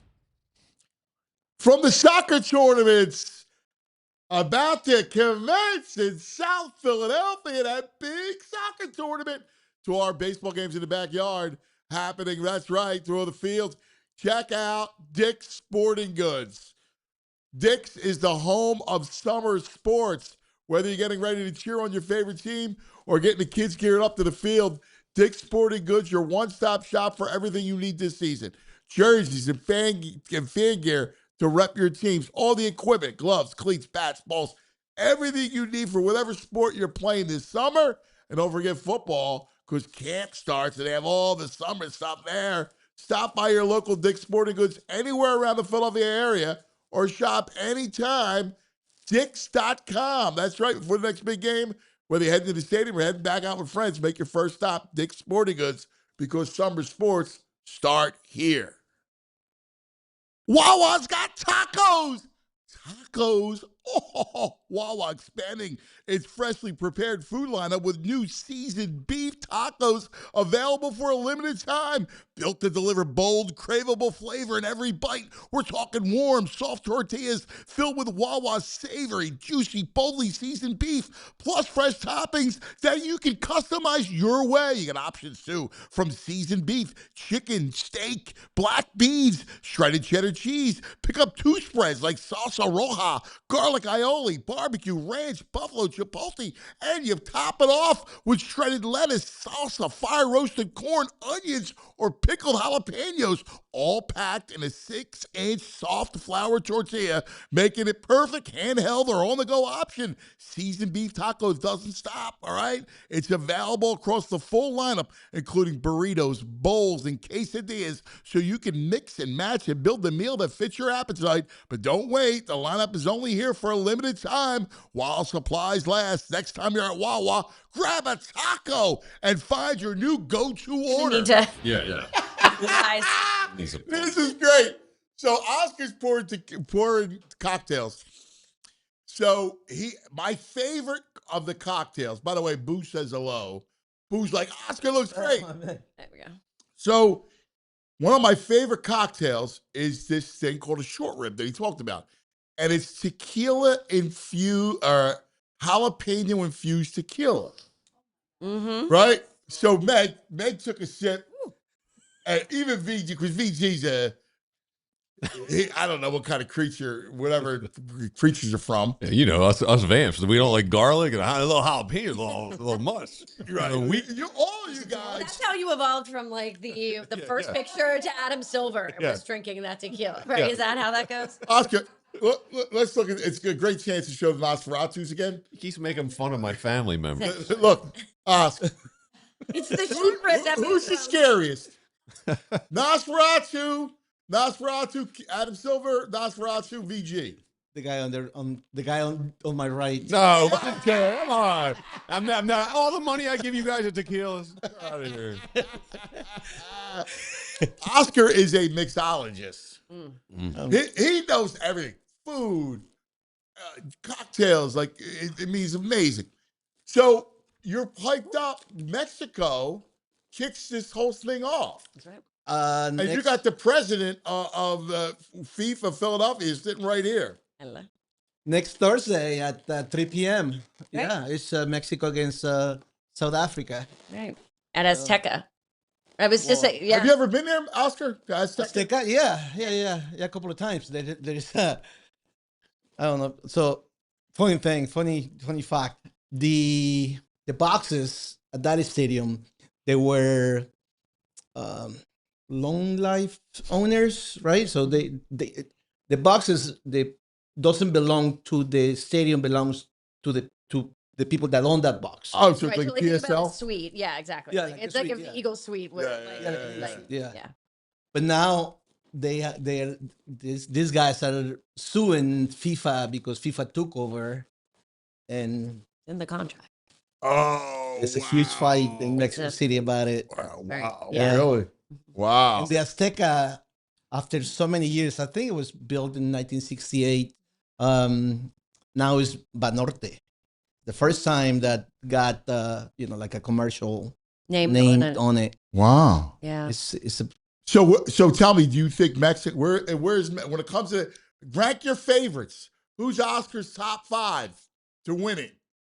Spain, England, France. Who else? Argentina,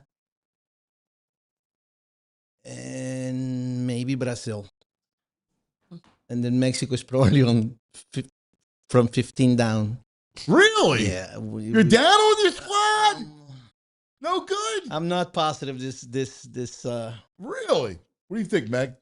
Well, I think all of the ones that you named are definitely, that's probably the power rankings that'll come out from Aramco before the tournament. And so I think of the list that you gave, it's going to be really interesting to see how the round of 32 goes, because I feel like that is going to be chaos. I feel like the round of 32 has the opportunity to be the chaos out of the group stages. Now you got all these added games. Right, exactly. And that's that's what I mean. Like, all of a sudden you go from what would have been like, okay, we got out of the group stage and we're like into the round of 16. Right. And you're gonna be like, oh no, you got to play a knockout. So you start knockouts on the 28th of June.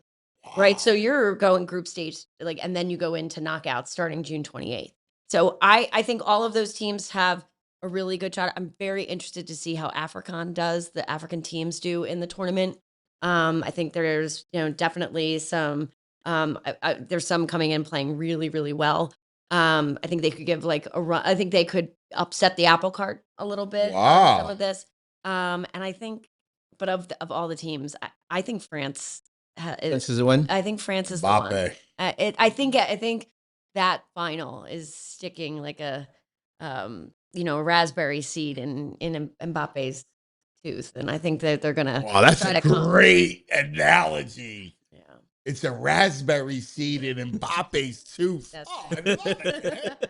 That's good. There you go. I love that. Yeah. So, I'm also really excited because Croatia is playing here. Yeah. And so this is probably Luka Modric's last tournament, last World Cup. But also their fans are super fun. Like, we have the Brazil fans coming. That will be incredible. Haitian fans. The Curaçaoans are really psyched. I don't know if there's a huge article about everything that's happening in Curacao for them to get ready for the tournament, because they're so excited, first-time qualifiers. But Croatia, I think Croatia plays Ghana in our last group stage. The last game, yes. So Marco, our friend Marco, who's from Croatia, who's huge. Like, no, it's so interesting because I got into soccer through Oscar, Marco, Tony, right? Like the Mexico, Croatia, the Italy, all these guys, like, they were loving soccer, and so it's been years, and that's why this thing is going to be awesome. Like, when you see countries and you see that sport played at that level, it's awesome. Well, and I think what's super cool, and I was going to say this right before you had to go to your live read. I've been in Mexico City and Guadalajara as part of planning. So FIFA's hosted 2 of our workshops in Mexico. I loved Guadalajara. Like when I read all of the press about La Jefa, I was like, oh my God, this is so cool, because I thought Guadalajara felt the most like Philadelphia. It is. Wow, really? Yeah. Like, and I was there for 3 days. We went to a match. We saw Mexico, USA. Mexico smoked us in a friendly. But I loved the city. I loved the churches.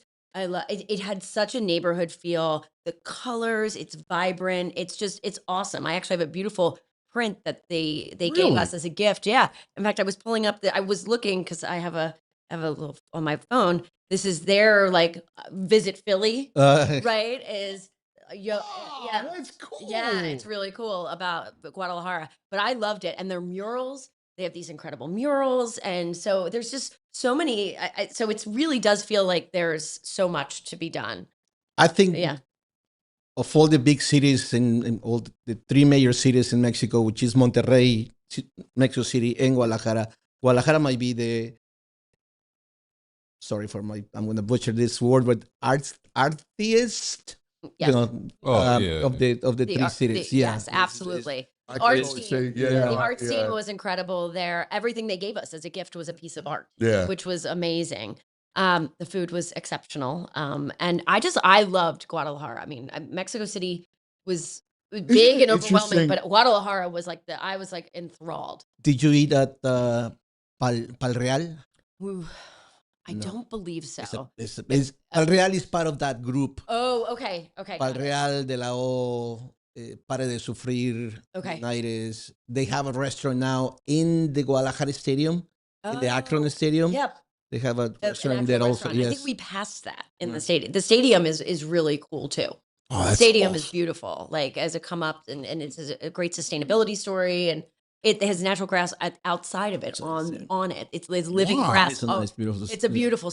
It's a beautiful stadium, and so you walk up and like literally you have looks like a pitch that's like outside all the way around on the wall. It's beautiful. Oh, that sounds great. Awesome. Yeah, so Guadalajara, I was a huge fan of. Isn't it interesting, the towns, because we do have a distinct flavor, right? And you can go across the world and find the Philadelphia equivalent. Yeah. So if you take Guadalajara, Manchester would be very Philadelphian. Yeah. Naples would be very Philadelphian. Belfast felt very Belfast, Philly when I was there. Belfast, I did a lot of work in Belfast it's a great city. Nobody goes there. It's so fun.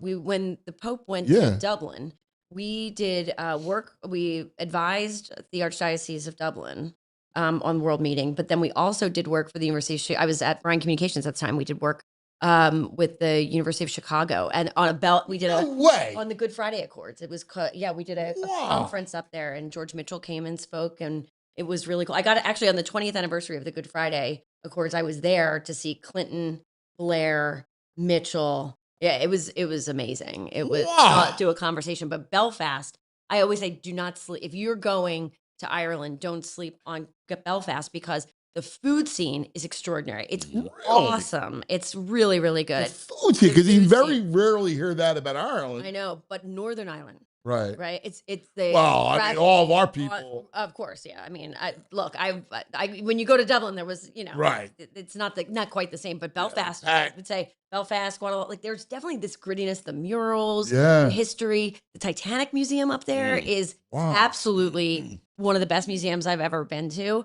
And I will tell you a really two quick funny stories about going to Belfast. One, first time I was there, I land late. I'm at George Best Airport. I get in the cab, and I'm staying at the Hotel Europa. Right? Oh, wow. Right? Okay, so this is how, like I said, he asked me where I'm going. I say I get in the cab. I'm going to the Hotel Europa. And the cab driver goes, the most bombed hotel in the history. Right. So everywhere you went, if you said it, that was what they said back to you. And I was like, I understand the historical significance, but like that's not really. I said like I'm not sure that from like a destination marketing standpoint, like that's what I want like everybody to be leading with. Like where are you staying? The Europa, the most bombed hotel in the history, right? So that was like one of the funniest things. If you forget the name of the hotel, you can just say, "Take me to the bombed out hotel." Yeah. Right? What's the one where I got bombed all the time? That's the one I'm staying at. It's great. Did you take one of those Visit Belfast.com. black cab? Did you take a black cab tour? I took a taxi. Yeah, so like the craziest thing is like back in the day when it was all going on. So you were in Belfast too? Yeah, I spent like a week in there in Did Belfast. you? Yeah, they have giant gates that would block off the Catholics and the Right. Protestants. Yes. They still close them at close night. So you have to take a circuitous route if you need. they You can still get there, but you can't just go right through. Wow. Yeah, it's They a still real- do that? Still do it. Yes. Also, the other favorite saying of anyone in Belfast about the Titanic, and I actually have the print up, and I have a wonderful friend, Nikki Nabasny. We were together for this trip, and she worked at the University of Chicago at the time. Everyone says it was fine when it left us. Like that is Yes, literally yeah. like about the boat. Like it was fine when it left. Wow. Like right. Like they like take note. Like we have this museum. It left here. It was perfect when it left. Like this is. They're very much like user error. Yeah. Do not bring that back. Yeah, that's not They don't us. want- that's not us. Not us. Yeah. It was fine when Wow. it left. I use that all the time. It's fine. Did when you it left. feel weird there? As a Catholic? Yeah, and as your family. No, I. Because I would think with your family, you're, you know. I mean, we're very all Irish. It's history. Pat, right, but it's history. It's part of the history. It's part of Right. being Irish is Yeah. that history.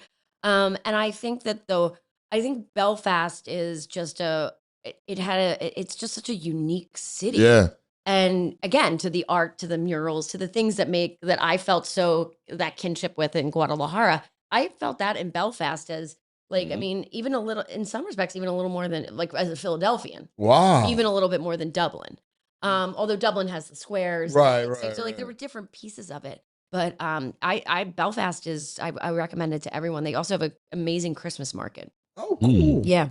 Oh, So wow. really cool stuff. I want to go back to, when I go to Mexico, I do want to go back to Guadalajara because I only had like 3 days and I was like on like a soccer mission, like, right. So there was a lot of soccer happening. I'll give you a list of the places. I that love that. Thank you. I will That's come. cool. That's right. But Tequilas is my favorite in Philadelphia. My friend Carrie Filer Bender, that's our margarita spot.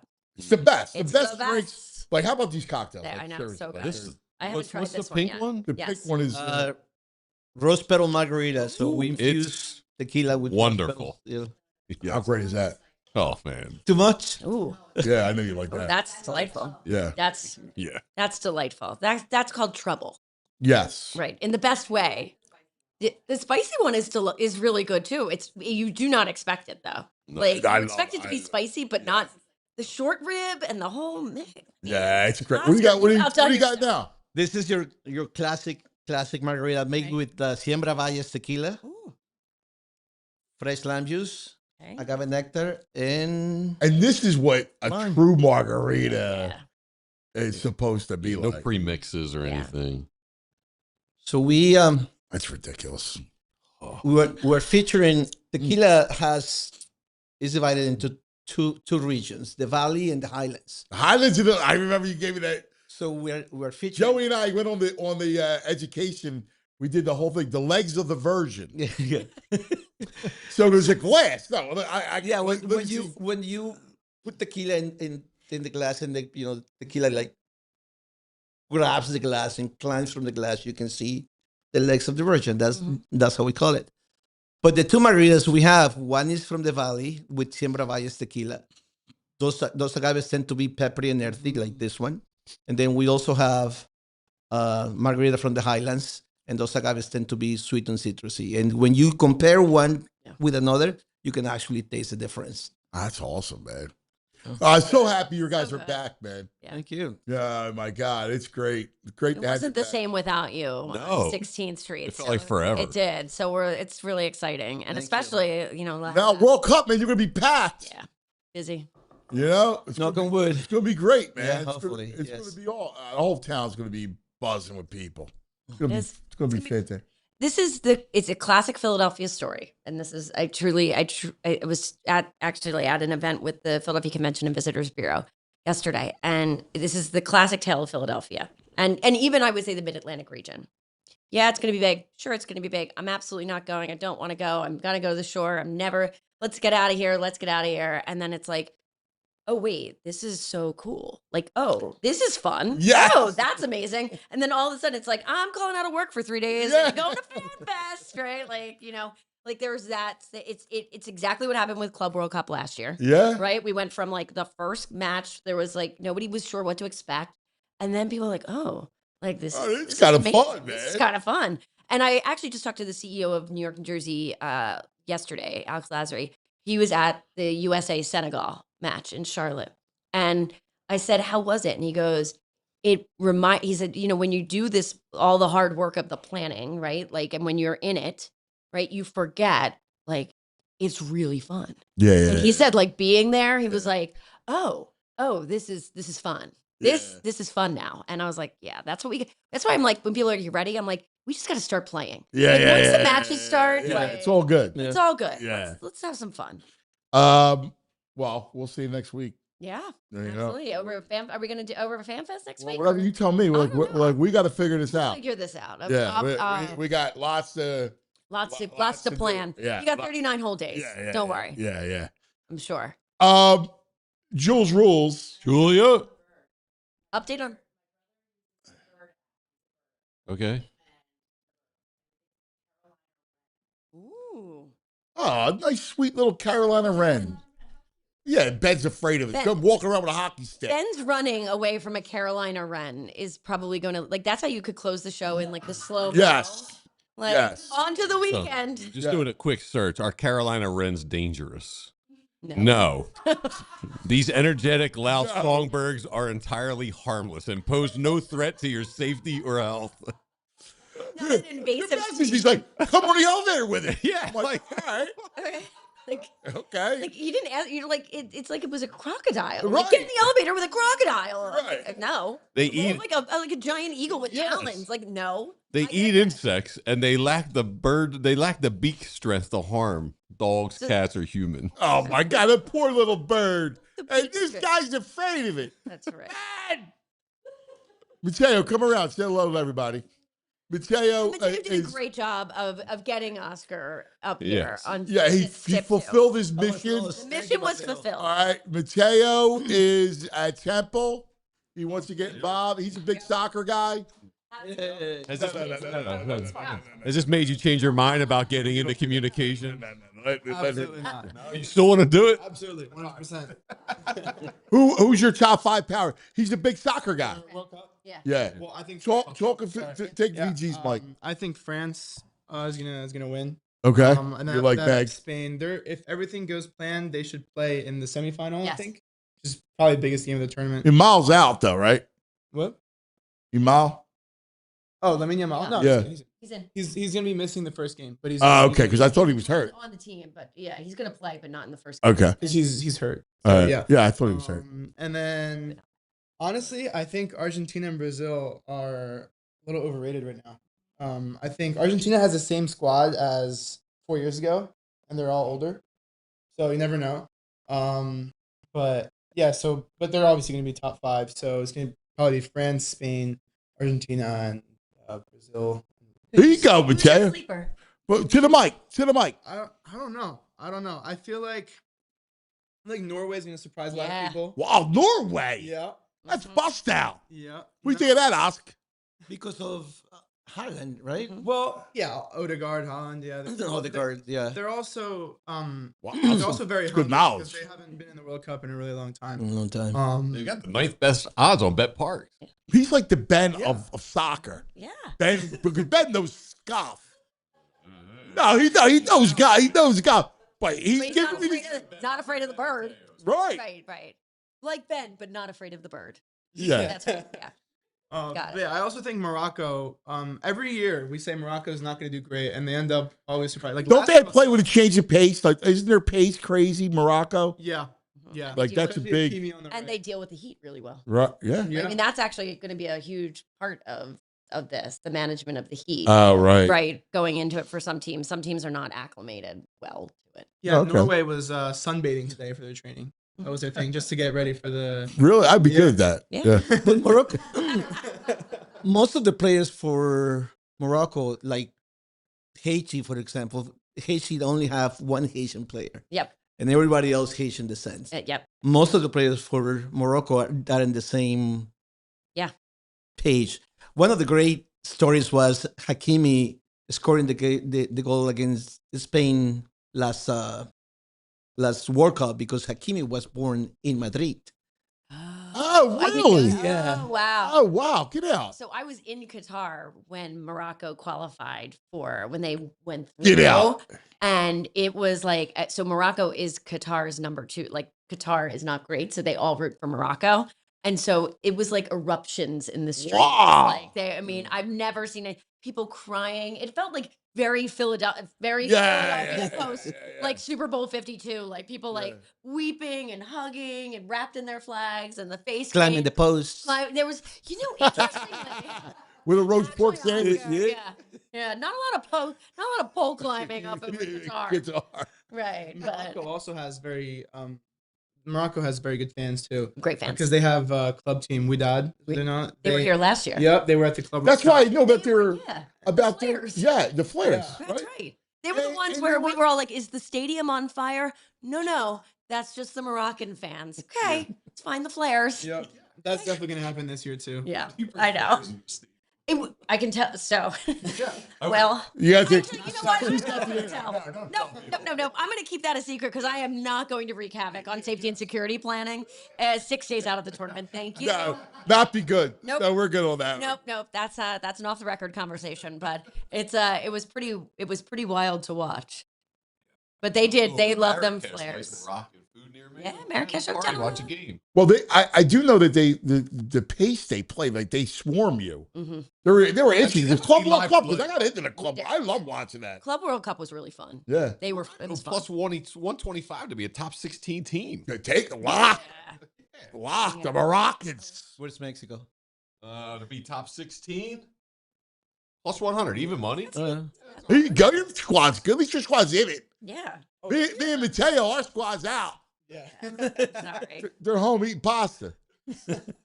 By the way, Tooch has the El Tesoro tequila. Excellent tequila. It is actually and the Cascawin. Yeah, Cascawin. Cascawin is those two are the best example of what tequila from the valley is. Yeah. Cascawin. Siembra Valles is made in the Cascawin distillery. Okay. And Tesoro is the perfect example of what the Highland tequila is. But now Carlos Camarena, the maker of Tesoro, that is his family brand, him and David got into a collaboration, and they're making now Siembra Alteño. Wow. So David is the owner of Tequilas and Siembra, and your mentor with his family, yes. Yeah, and so they're making now Siembra Alteño, which is top 3 ever. Wow.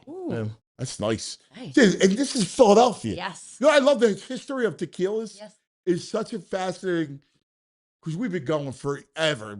My whole family, like we're very, very close. And you guys, they all married South Philly girls. Italians. They went on spring break, right? Well, what was the story? Oh, wait. There's a spring break? Is that why we're having tequila? There's a spring break story? Okay. What was the story? They all go to Cancun, right? So my story, or my wife, so she was in Cancun, and, we got together. We were, and then, she moved to Cancun, and then we got married 4 years later, and then we moved up to Philly. Annette, also an Italian, Annette Cipolloni, my wife is Michelle Olivieri. So also went to Cancun, went to the restaurant when David was working, fell in love. And then instead of she moving there, David moved up here. Wow, that's what brought David up here. David opened Tequilas in 1986. Wow, it's been that long. It's going to be 40 years. 40 years? Well, that dining September. room, that dining room is one of the most it was a bank. Yes. That chandelier. Yes. The chandelier. Is one of the most gorgeous rooms in the city. Yeah. We do this Love Philly stuff because we just love our town and it was we're proud of it. somebody's house in 1864. That's so cool. That's when they opened. That chandelier has been there since 1864. Wow. There's a someone's house, that chandelier? Yeah. That's a very Philadelphia thing. Yeah, I love that part. That's what I love about our city, man. I love that part of it. It's incredible. That's right. All right. Since we're at 12:30, Yeah. we could probably go over. All right, guys. They'll probably kick us out of the studio. Right. I was like, what's the next show? 12:30 would be Okay. great if we could do a switch over. Got it. Yeah. Fantastic. This was a blast. This is I mean, I don't come on. I mean, you guys are the first show I've ever been on where they were and had to have a tequila tasting in the middle of it after a bird erupted and wildlife, right? We have wildlife, spirits.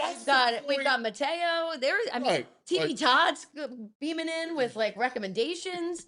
You're hating on Cape Fear, right? Where there was a lot, and I was only here for 90 minutes. I'm a big fan of the chaos. I like all the stuff going on. It's where we thrive. Yeah. I need people and stuff and everything. I love people, and I love all of our stories and everything. Yeah. So this makes it. I got Mateo coming in. Great. His mother works for the Italian consulate. Oh, excellent. Fantastic. So I was getting my Italian passport, and I met her. I was like, oh, this woman's so sweet. She goes, my son loves sports. Goes a good Italian mother. Goes son. Goes to Temple, and he wants to do sports media. Come send him my way, man. I'll help him. Perfect. Are you kidding me? Love it. Great kid. Mother's a doll baby. Like one of those ladies, you go, oh, yeah. Oscar, you're the greatest, buddy. Thank you. Thank you, Oscar. This was awesome. Thank you. We're going to come see you. We're going to hold big. Yeah, please. On the way to Fan Fest, Meg and I and VG, we're going to stop over. All right?